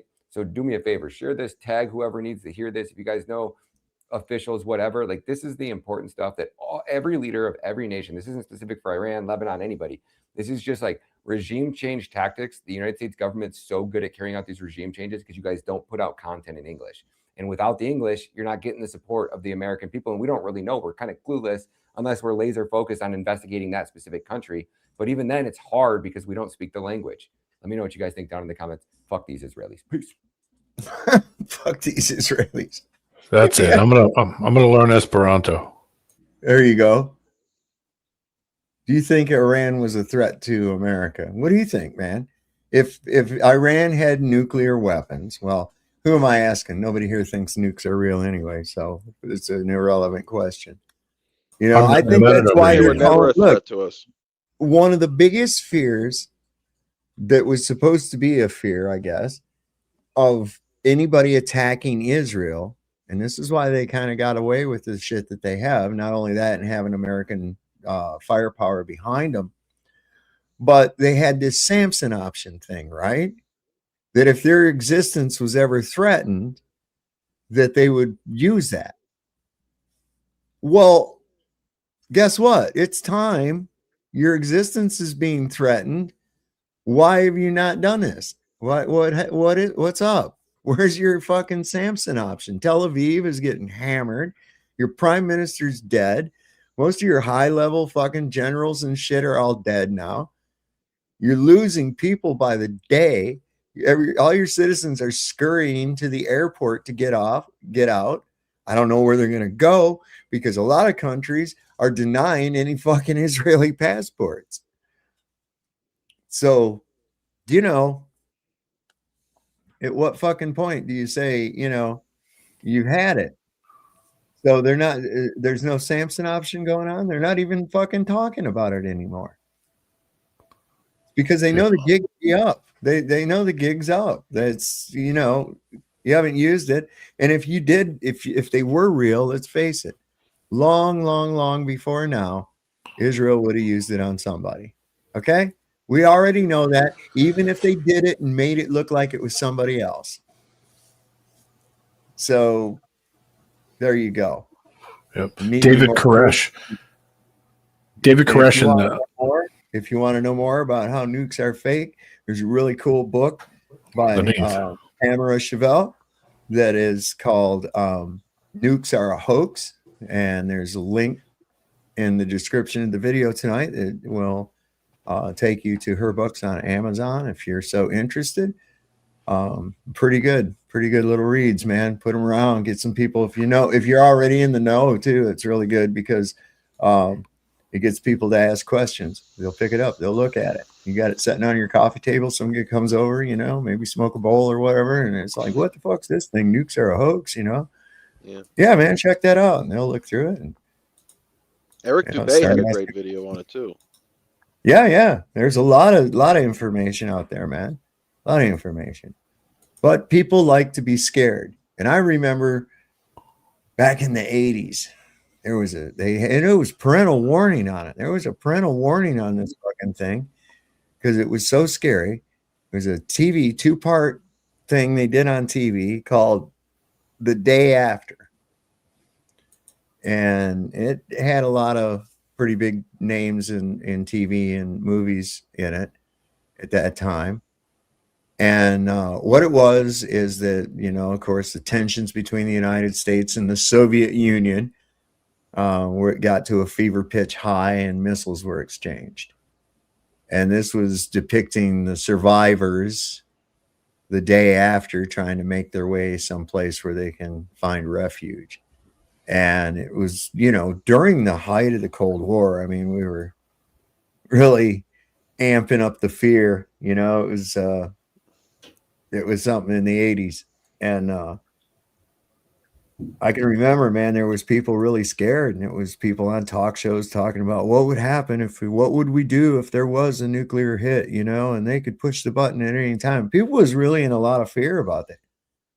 I mean, it got to a fever pitch with that there in the 80s, you had that band Nina in Germany released that song 99 Red Balloons. And that's about, you know, a bunch of party balloons going up and it coming up on radar and accidentally triggering a fucking nuclear war.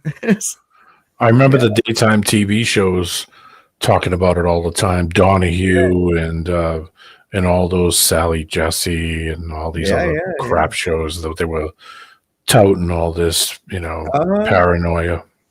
All Chosenite media too. We look back and we go, oh my God, look at these Chosenites have been fucking with us for years, man, about this shit. It's antiseptic to accuse the Chosenites of owning the media. Real quick, David Koresh had a comment. He said, I don't think Iran's a threat just because the government tells me they're a threat. Right, exactly. I've never listened. They tried to hype the threat of Iran against you know, to me, you know, even when I was a kid, you know, after the Islamic Revolution and they took the hostages and shit, and that was on TV every day about you know, day 444, the hostage situation. And you know, they come on every day and tell you about what was going on and if there was any communication, then they'd have a couple of talking heads talk about it, and that was it. But they've been pushing that. I remember I had a t-shirt, probably would have been around 1980, and it had the Ayatollah, but his turban came up and it was a middle finger and it said, kick the Shiite out of Islam. Yeah, I remember those. I remember the bumper sticker that said Ayatollah Assahola. Yeah. Oh yeah, they pushed the you know, and you know, knowing how their game works now, you look and you see how that propaganda works. Oh, we lost the puppet government out of there, and now you've got somebody that you can't control. Why is that so important? Oh, that's right, because he was in bed with the fucking oil companies. He was playing ball with you, right? You put him in there because the previous guy was nationalizing the oil, and you couldn't have that. It would have hurt British Petroleum and Shell and all the rest of those fucking people, you know. So they would have had to buy their oil instead of just getting it up there for free and giving a small dividend of it to the state. And it was like, no, it's our fucking oil. It belongs to the people. People should be getting the money. So God forbid when the day comes, but when you said that, I just pictured the people at the guy at Goodwill when you donate your shirt collection, they're just going through your shirt collection, just shaking their head. Drug free. Procrastinators unite tomorrow. No, I'm gonna have a I'm gonna have the Sov residential library. Those will all be on. Yeah, we'll put it in a what do you call it? Yeah, what the hell, man. We could hang them in like glass cabinets so no one Yeah, can I'm throw like paint at them. I'm like lightning. I just now came up with that too, man. I was just like, yeah, put them on display. T-shirt. Yeah, it's sad, man. Have all my fucking shirts at the Goodwill. What's up, man? The Hall of Socks. Yeah, the Hall of Socks. Yeah, that shit. Well, you know, it'll be like a store in Uranus, except it'll just be Sov's shirts, and you can walk through. It's like a guided tour. They'll have clips of the show, and oh god, yeah. Here's this guy says evangelicalism is all about performative theatrics. They have no priests, they have no Eucharist, but they have a lot of entertainment. This is for real too. Yeah, have you ever been to like one of these type of services before?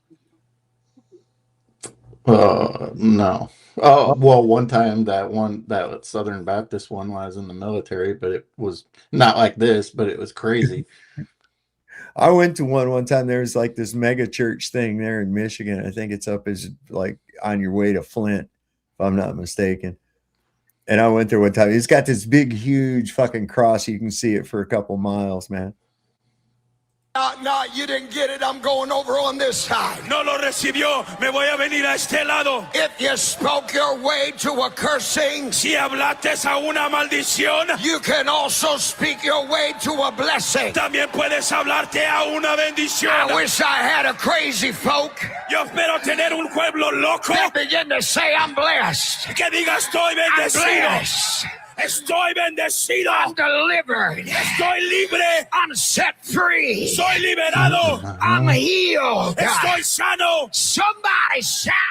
Alguien dígale al Señor. No, you didn't. Fucking hey, man. You know, he's even got a translator, man. He's catching both bits, you know.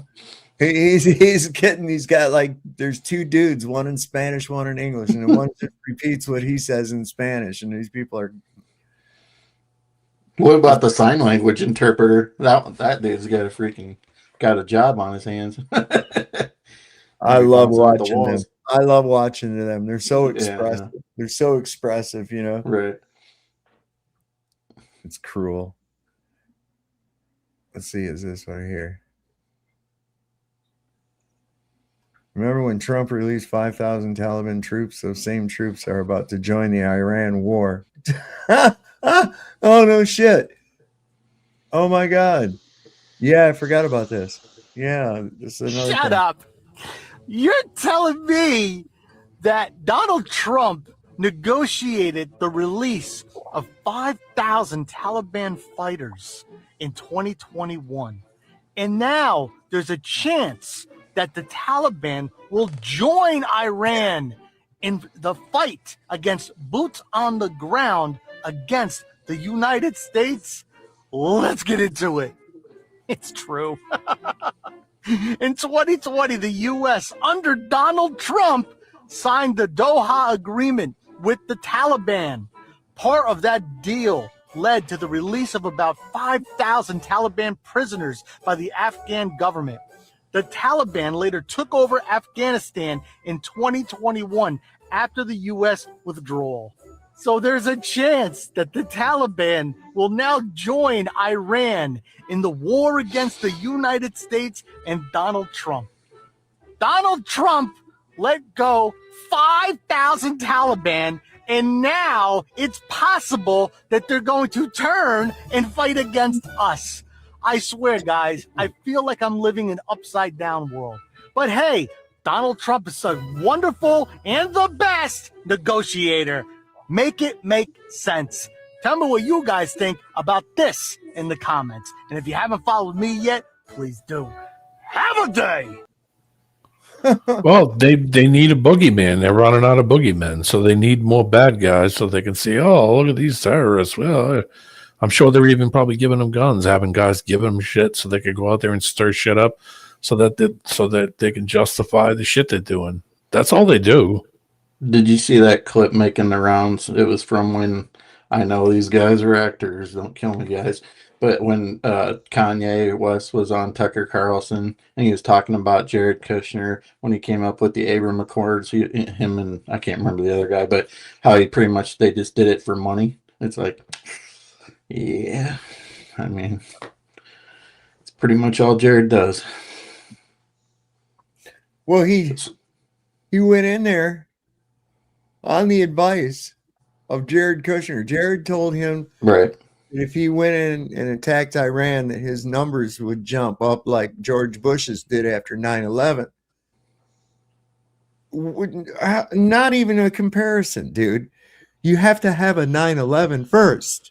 Don't you understand? You have to have the 9/11 part first in order to get everybody juiced up to go against those evil fucking dirty sand people, you know?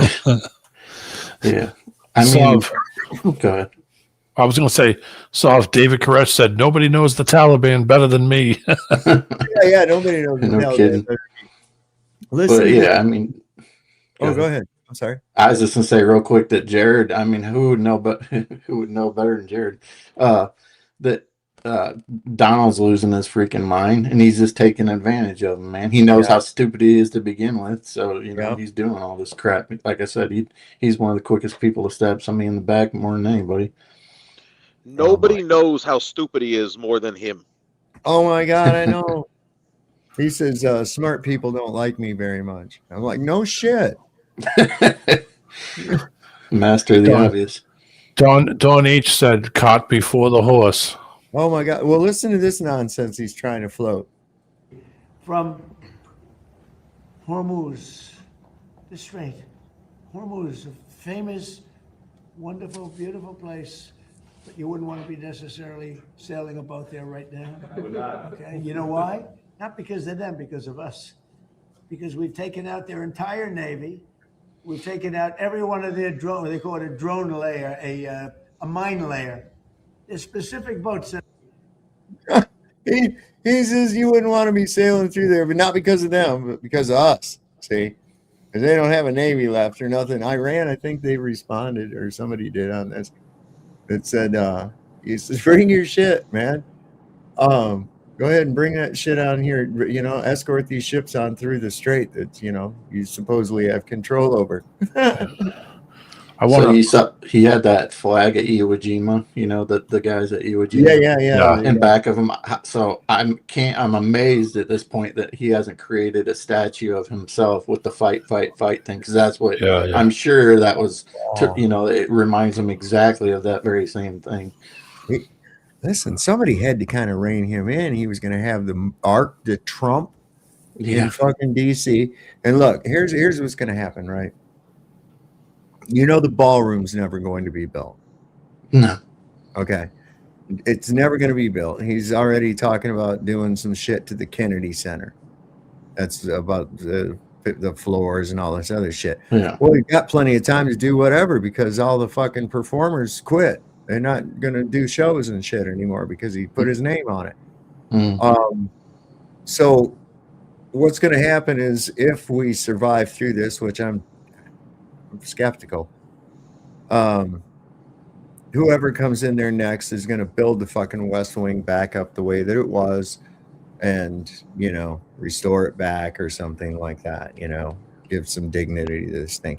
This guy's trying to turn the fucking White House into a brothel, and that's damn near what he's got it looking like right now with all his little cookie cutter fucking blonde bitches walking around and gold everywhere, like Liberace threw up in there. You know what I'm saying? It's just fuck him. So Mar-a-Lago. It's not because of them, it's because of us. I want to just make one thing clear. That strait is 104 miles and it's just flat as a pancake. Of course. I've seen some video of ships time lapse as they go through it. This is all just. Well, we can read.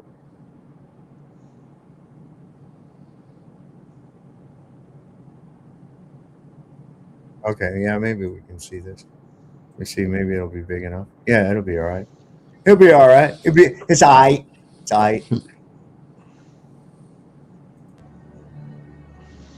When you look up when the Holocaust started, it says 1933 to 45. 1933? Wait, that's before World War II even started. What's going on? What was happening in 1933? They don't want to know.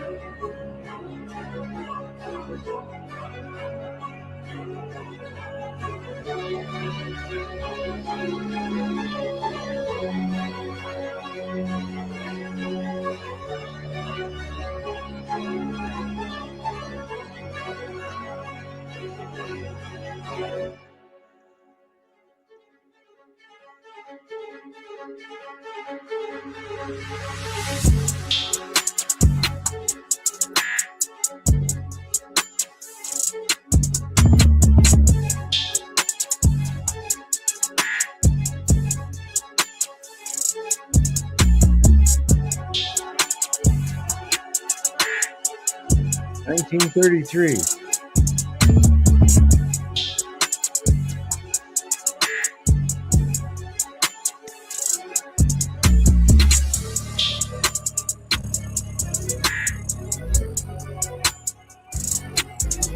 Telling them all to boycotting German goods, not to take over the Rothschild Bank. Uh-oh. Not to free Rothschild seize his bank. So you can go, we'll keep him the shit. Will emerge from the hatred that surrounds him now as one of the most significant figures who ever lived. The Austrian painter just may have been right. Bro, people are commenting that on my viral Instagram video, left and right. They use the word the painter, like it's crazy, bro. Yeah. I'm going. The Great Awakening is here. Yeah. Yeah, 100%, man. We've been fed a fucking stage production since 1933. Let's take a look at what was going on. Who was president in 1933? FDR. Ashkenazi. Yep. Rosenfeld. Right. Okay. So this thing had already been fully into effect, right? He stayed in there till 1945 when he died. He was on his fourth fucking term as president. Yep. Now, he was hanging out with Churchill all the time. Ashkenazi. Another one. Zionist. Rabid Zionist, too. So, dude, that whole thing was set up and orchestrated. 100%. They provoked Germany into war by the actions at the Polish border. They provoked them. And they felt obliged to go ahead, these Chosenites, to do what they wanted to do based on all those news publications and shit and orders from rabbis and everything else like that. They were actually, talking about, they're openly talking about exterminating the German people. This is no shit. People don't know this. You're never told this. It's more of that accusing someone else of what you do. And it's right there on that level too. And I guess today Iran's IRGC announced that they had shot down another American refueling aircraft. I guess the KC 135, is that what it's called? Speaking of which, I think that the freaking politicians just returned today and they're supposed to run a test vote for more funding for the war. Now, why would you need that when the war is over? They've been obliterated. They've been decimated. You don't need any more funding, according to Donald Trump. I know. This whole thing's said and done. So why would you need to do that? I mean, the obvious is that they're just funneling money like they always do, but yeah. Yeah, it's money laundering. That's what it is. I mean, they do it in everything. NASA's been doing it forever. We all know that money's laundered to other shit, black projects, and if it comes out of government, it's funneled. Yeah, and everybody remembers them doing tests on pickles and the fuck habits of freaking mice, and they give $1 billion to test pickles. It's like, come on, give me a fucking break. It's just money laundering. Now look, remember when they was doing them tests with cocaine and lab rats? Yeah. You know that all that cocaine didn't go to the rats. You know that, No. right? Everybody Yeah. pretty much knows that there was only, there was a lot of lab people using the fucking coke. I can guarantee you. Especially when it was the it's just 80s. money laundering. They're just stealing and they're just It was using the it for other 80s. things. Everybody was on cocaine, man. Yeah. Fuck. It's a big The commodity. disco. Yeah. The disco era was a big coke era. That's when everybody was all coked out. Yeah. I remember. Shit. It was Did you have a big giant lapel and platform shoes and No, I mean I had a couple of big collar shirts, you know, bell bottoms, like big that. huge bells? Not too big, but I had bell bottoms because they looked cool when you roller skated, man. Yeah. So this is what I had sent to Jeff today. Courtney Tamagny. That sounds Irish. Tamagny. The daughter of Leona Police Chief Scott Tamagny in New Jersey has filed a lawsuit alleging she was sexually assaulted by her father for over a decade, beginning when she was 4 years old in 2009 and continuing until she was 15 in 2020. She claims the abuse was part of a ritualistic cult involving her father, neighbor Kevin Slevin, and other individuals with alleged incident. And here's the thing on it. It says, let's see. Oh, there's the article. How about that?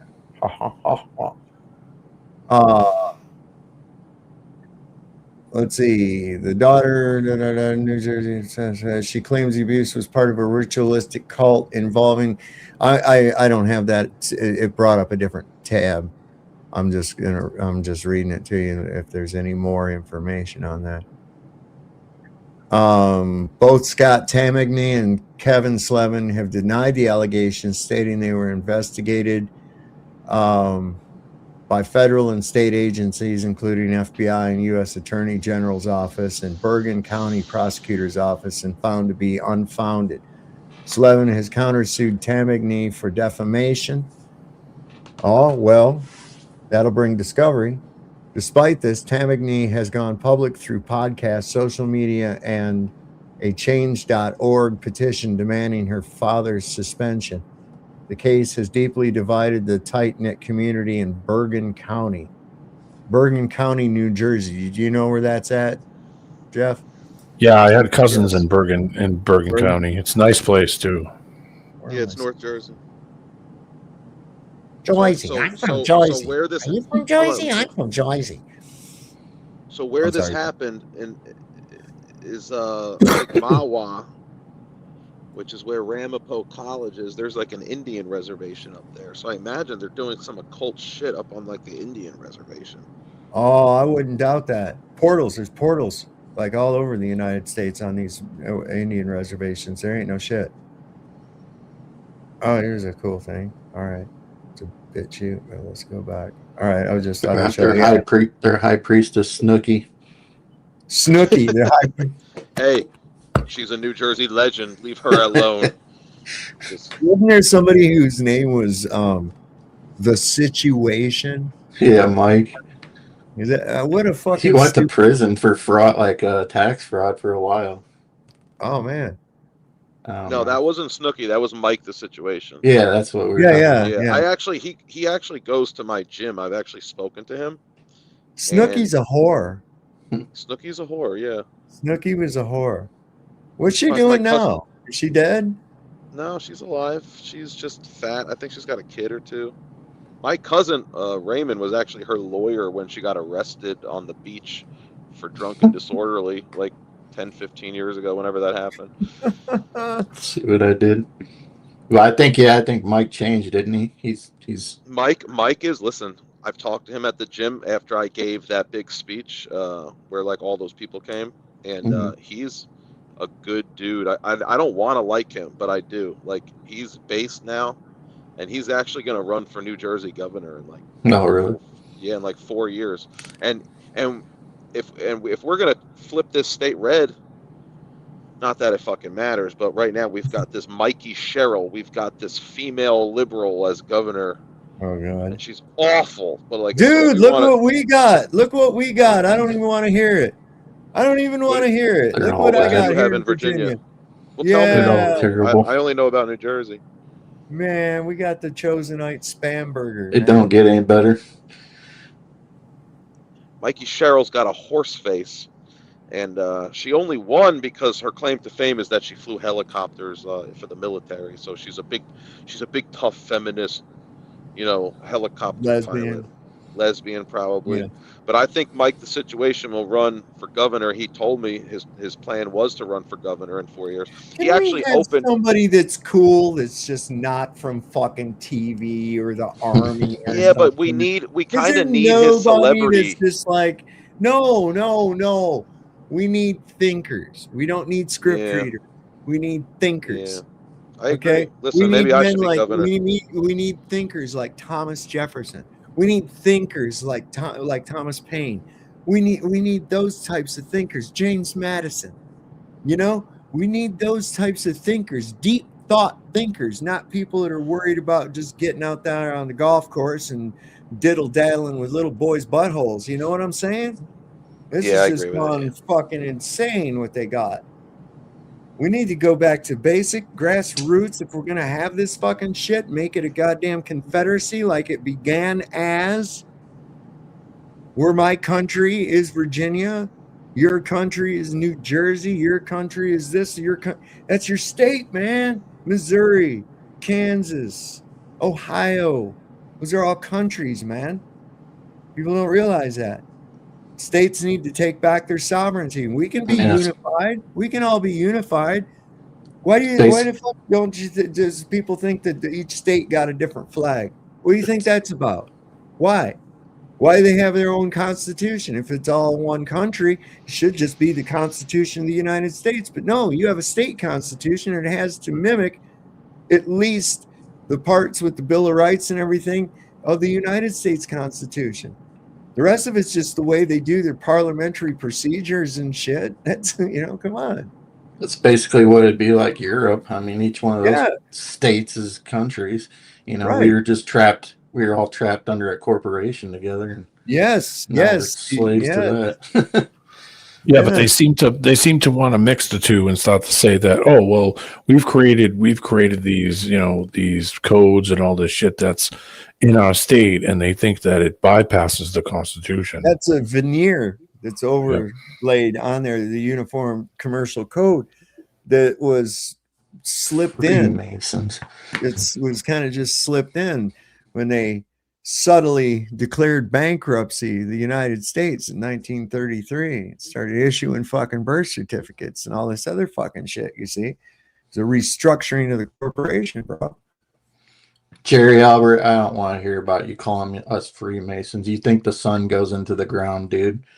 Oh, is that dude? Is that the dude that thinks that the sun hops around and shit? That's fucked up, he thinks bro. the sun goes into the ground. You ain't going to be calling me Freemason, dude. Well, from what I understand, that big freaking missile that the Iranians always have out in their parades and shit looks like ridiculously huge. That they've finally used them. This is kind of crazy. I don't know, man. For years, Iran paraded it through the streets of Tehran, showed it off at military exhibitions, let it sit in propaganda videos as a warning to anyone watching. This week, they actually used it. Iran's Revolutionary Guard fired the Sigil-2 ballistic missile in combat for the first time, a significant and deliberate escalation in the ongoing war with Israel and the United States that began in late February. This isn't just another missile. Defense analysts have watched the Sigil for over a decade precisely because of what makes it different from most of Iran's arsenal. It runs on solid fuel, which sounds like a technical detail until you understand what it means in practice. Older Iranian missiles needed time to prepare before launch, time that intelligence systems can sometimes detect and act on. The Sigil doesn't need that window. It can be fired fast with very little warning, making it significantly harder to catch before it leaves the ground. It's also not a straight line weapon. The Sigil has earned the nickname the dancing missile among defense observers because of how it moves mid-flight, maneuvering in ways that complicate the job of missile defense systems trying to intercept it. A missile that's hard to detect on launch and hard to track in the air is about as dangerous a combination as you can have. The range sits at about 2,000 kilometers. That puts Israel in reach. It puts U.S. military bases across the Gulf in reach. It also puts parts of southeastern Europe in reach. Iran launched the Sigil as part of what it's calling the Operation True Promise 4, the latest wave of strikes in its ongoing campaign. State media claim that targets were Israeli military and strategic infrastructure. Western analysts are paying less attention to the stated targets and more attention to the message the weapon itself is sending. Because that's the thing about using a missile you've never used in combat before. It's not just an attack, it's a demonstration. It's Iran saying, we've been holding this back, we're not holding it back anymore. Work on Sigil started in the late 1990s, and it was first tested in 2008. For the better part of 2 decades, Israeli and Western defense planners flagged it as one of the most serious long-term threats coming out of Iran's weapons program. That long-term threat is now a present one. Let's see the fucking thing blow something up, man. God.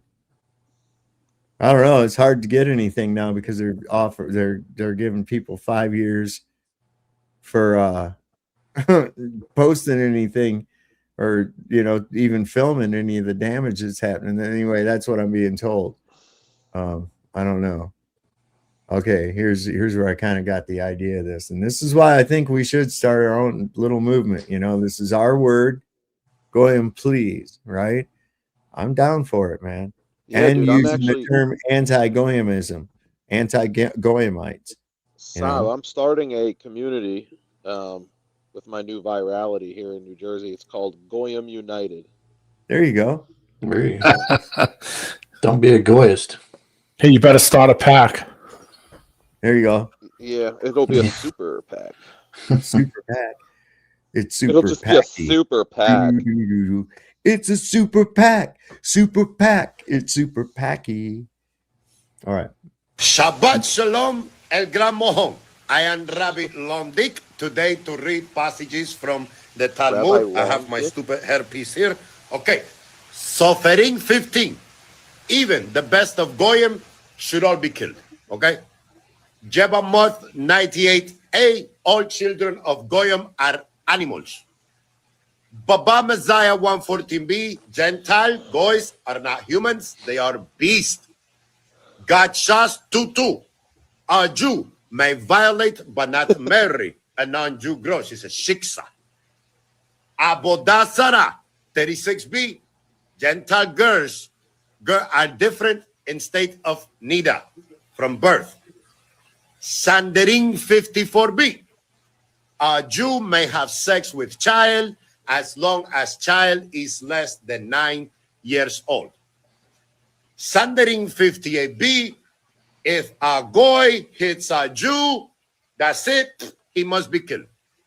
Sandering 57a. When a Jew murders a Gentile, there will be no death penalty. Tospot Jebamoth 84b. If you eat with goy, it is same as eating with dog. Baba Messiah 24a. If a Jew finds an object lost by a Gentile, it does not have to be returned. That fucking guy lost it. That one's diabolical. Abodah Zarah 22a and 22b. Gentile goys. Those guys, they prefer sex with cows. More. Babakama 113a. Jews may use lies to circumvent a goy.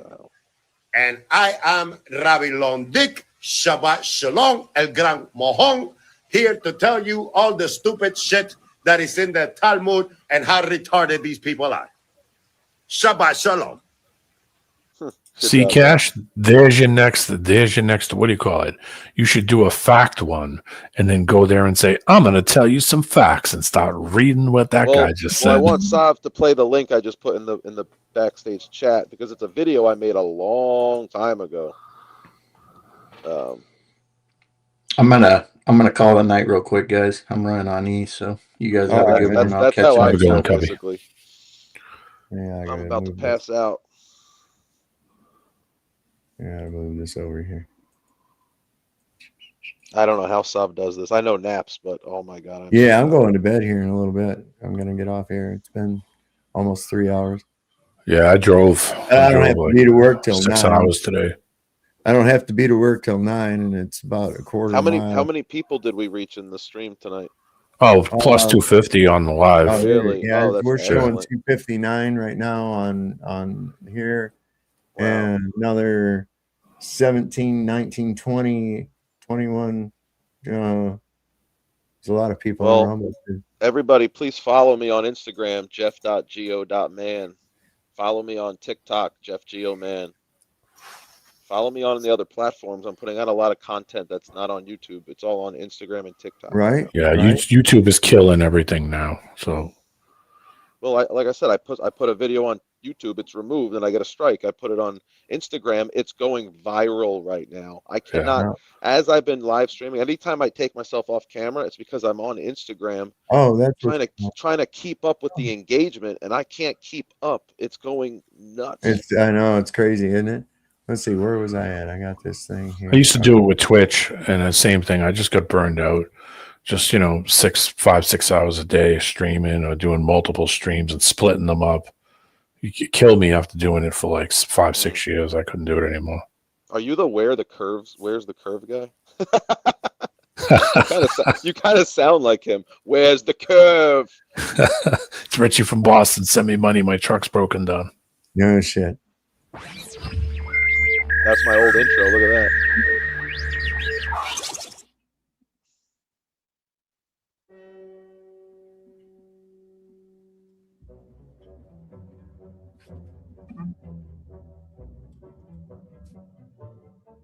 Should we narrate? The souls of non-Jews. No? Come from impure spirits and are called pigs. If you eat with a Gentile, it is the same as eating with a dog. That's what that other fellow said. I ain't going to try to say them names. Sexual intercourse between Gentiles is like intercourse between animals. It is permitted to take the body of and the life of a Gentile. A heretic Gentile you may kill outright with your own hands. A Jew need not pay a Gentile diem, the wages owed him for work. If a Jew finds an object lost by a Gentile, a heathen, it does not have to be returned. Okay, cool. If a Jew is tempted to do evil, he should go to a city where he is not known to do the evil there. When a Jew murders a Gentile, there will be no death penalty. What a Jew steals from a Gentile, he may keep. Jews may use lies to circumvent the Gentile, subterfuges.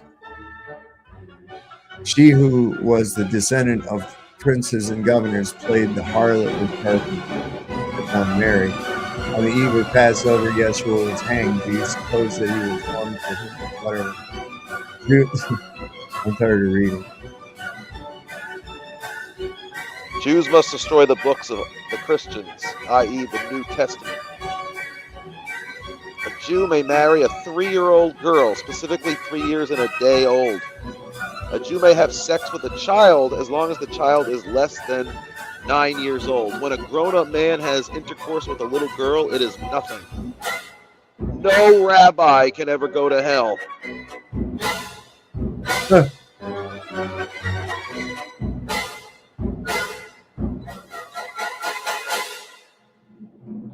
Yes, please subscribe. Please subscribe and follow me on all platforms. Right on. Right on. I made that back in like 2015. Oops. That was a re-upload, but the original one was on my channel in 2015. Gotta remember to do that. I gotta remember to do that first. I thought the Ice Cube reaction. I remember Googling like I need a what the fuck face for the end of this video, and then that Ice Cube picture popped up. Check this out. This is funny.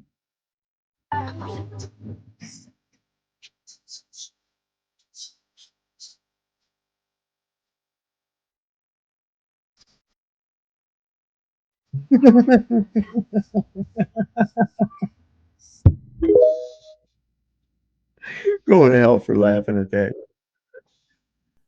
Oh shit! What is this? 4 comets witnessed across 4 different continents.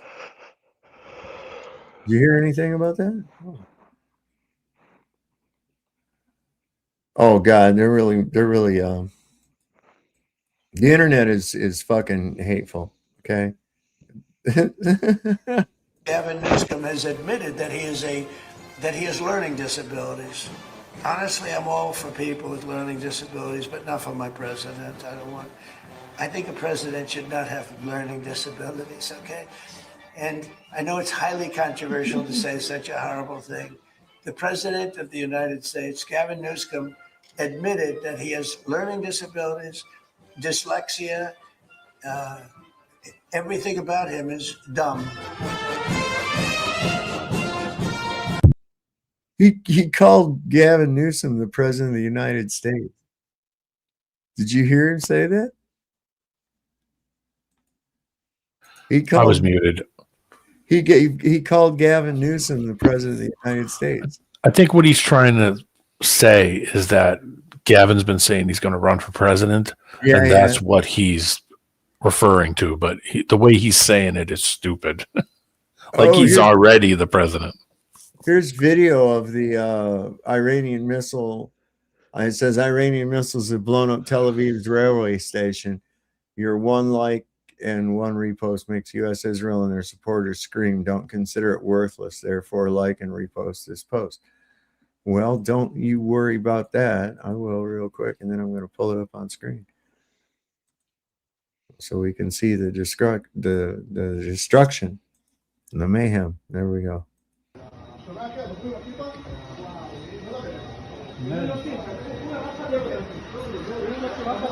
Oh, look at the glass.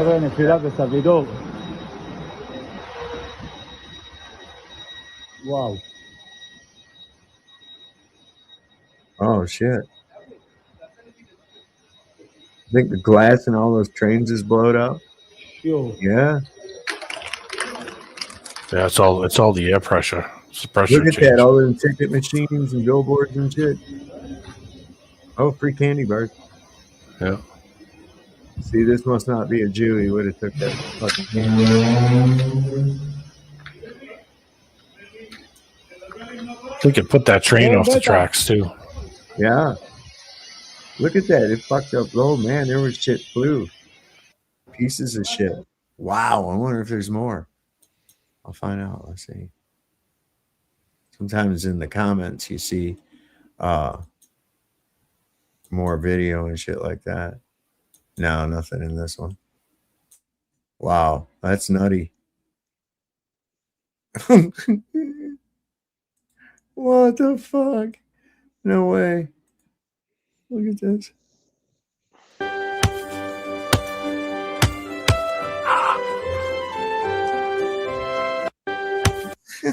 He's trying to steal his gold. Oh, for fuck's sake. Go for with a pickaxe. Hit him with that shillelagh.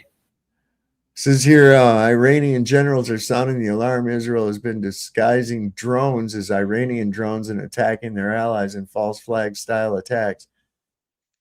Israel knows they're losing the war, and if they don't get backup from outside the USA quickly, they're going to be destroyed. Is this who put this out? Ryan Mata? Okay. 2 hours ago. Did we already see this? Wait. I want to show you guys this video that's playing in the overlay on the screen right here. It's not translated into English, but what this Iranian general is basically saying is hey, we are not bombing specific countries, that the United States and Israel are using drones that look like Iranian drones specifically to attack allied countries.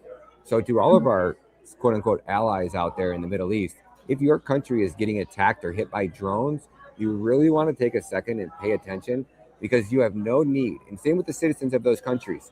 If you live in these countries and you can get to one of these drone attack sites right when it happens, get there, get some photos, take some documentation. That way we know what the fuck is going on. Because the last thing you need is your leaders getting you into this mess with us. America is going to be the laughingstock of the entire world when this is over. I just got an interview where one of the journalists was telling me, like, hey, this is all planned to collapse the US dollar. This is all by design. The dollar can't remain the global reserve currency. Trump knew it, but there's no stopping it. He's made a deal with the devil, and this is his bed, and he's going to have to lie in it. So I want to know what you guys think. Just keep your head on the swivel. God bless you guys. Where I'm at, we out. The fuck, man. Yeah, listen, if anything happens here in the States and they say it's Iran, you can bet it's going to be Israel or something, you know, or us, to cover this narcissist ass, you know. Well, he's doing exactly what he was put in there to do. So, you know, he's doing their work. That's all I can say. Wish it wasn't the case, but that's what it is. What is this here? Israel lost 2,038 soldiers in 22 hours. Holy shit. Oh, man. I'm going to stop. I was going to say, this is some big ass shit coming into this stuff. Look at this, man.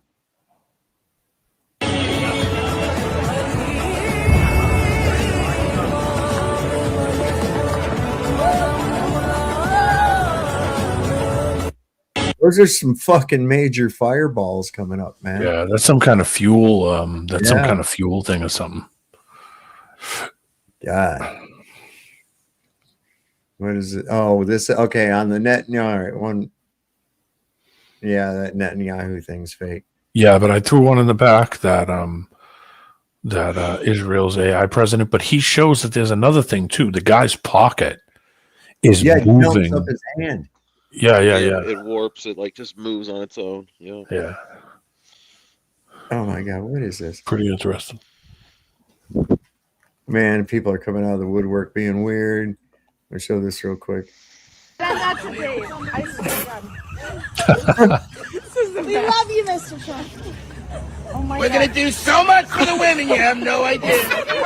It's going to be amazing. It's going to be truly amazing. So many patriots here in Connecticut. We love Connecticut. But we never won this state, I don't think. I think it's blue. Is that a little I person? think it's blue. But next time in 2028 when I'm president, it's going to be red then. I don't know. Oh my God. We're looking into it very strongly. If anybody don't like being Connecticut, they're going to get the Johnson & Johnson.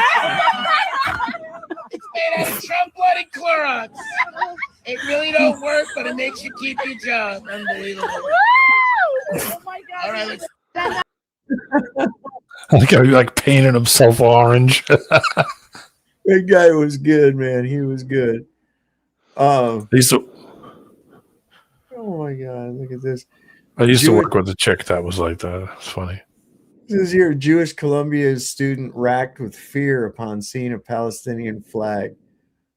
Oh my God, they're so dramatic. That's why I say they're just actors, all of them. They're always playing a part.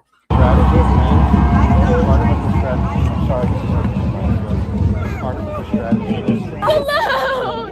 They want our people dead! They want us killed!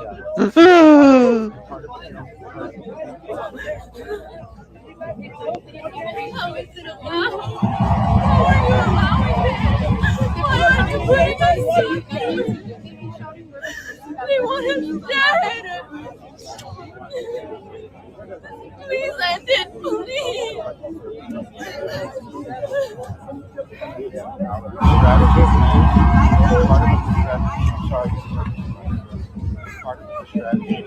This isn't about what happened on the weekend. Why can't they just go up there? They want our people dead! They want us killed!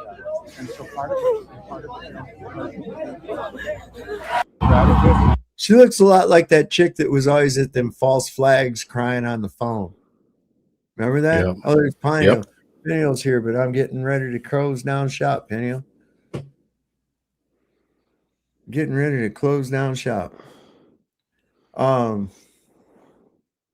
Yeah, I think that's all I got tonight. I got to get up and go to work tomorrow. You guys got any? Yeah, man. I want to thank everybody for showing up tonight.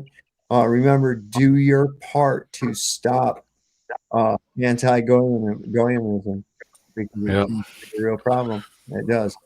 And you've probably, if you're a Goyim, you've probably experienced it. you know. So been experiencing it all your life. You just don't know it. Yep. And I'm trying to make you aware of it. You ain't nothing but the Beanie Man's dog, man. That's how it goes. All right, guys. Thanks for coming up. Sorry, Penny, we didn't get to you. It was late in the show. Good to see you, Sal. Yeah, it's all good. I joined. No, yeah, man. You come on up next time when we got more time. We'll see everybody next time. Yeah, what do you think of my comment in the chat there? I didn't see it. What was it? I just dropped it. This Ashkenazi, Zio-Nazi, Zionist. That's creative. Isn't it how you can fit it into? Maybe makes sense. It in a rap song. We use it in a rap song. All right. All right, guys. Yeah, feel free to take the next title. Right on. All right, don't forget, Lord loves the working man. Don't ever trust Whitey. See your doctor and get rid of him because he'll probably kill you. And if you heard your shot, it probably wasn't meant for you, but you'll want to duck anyways because you never know. We'll see you next time. Sovereign Soul Unchained.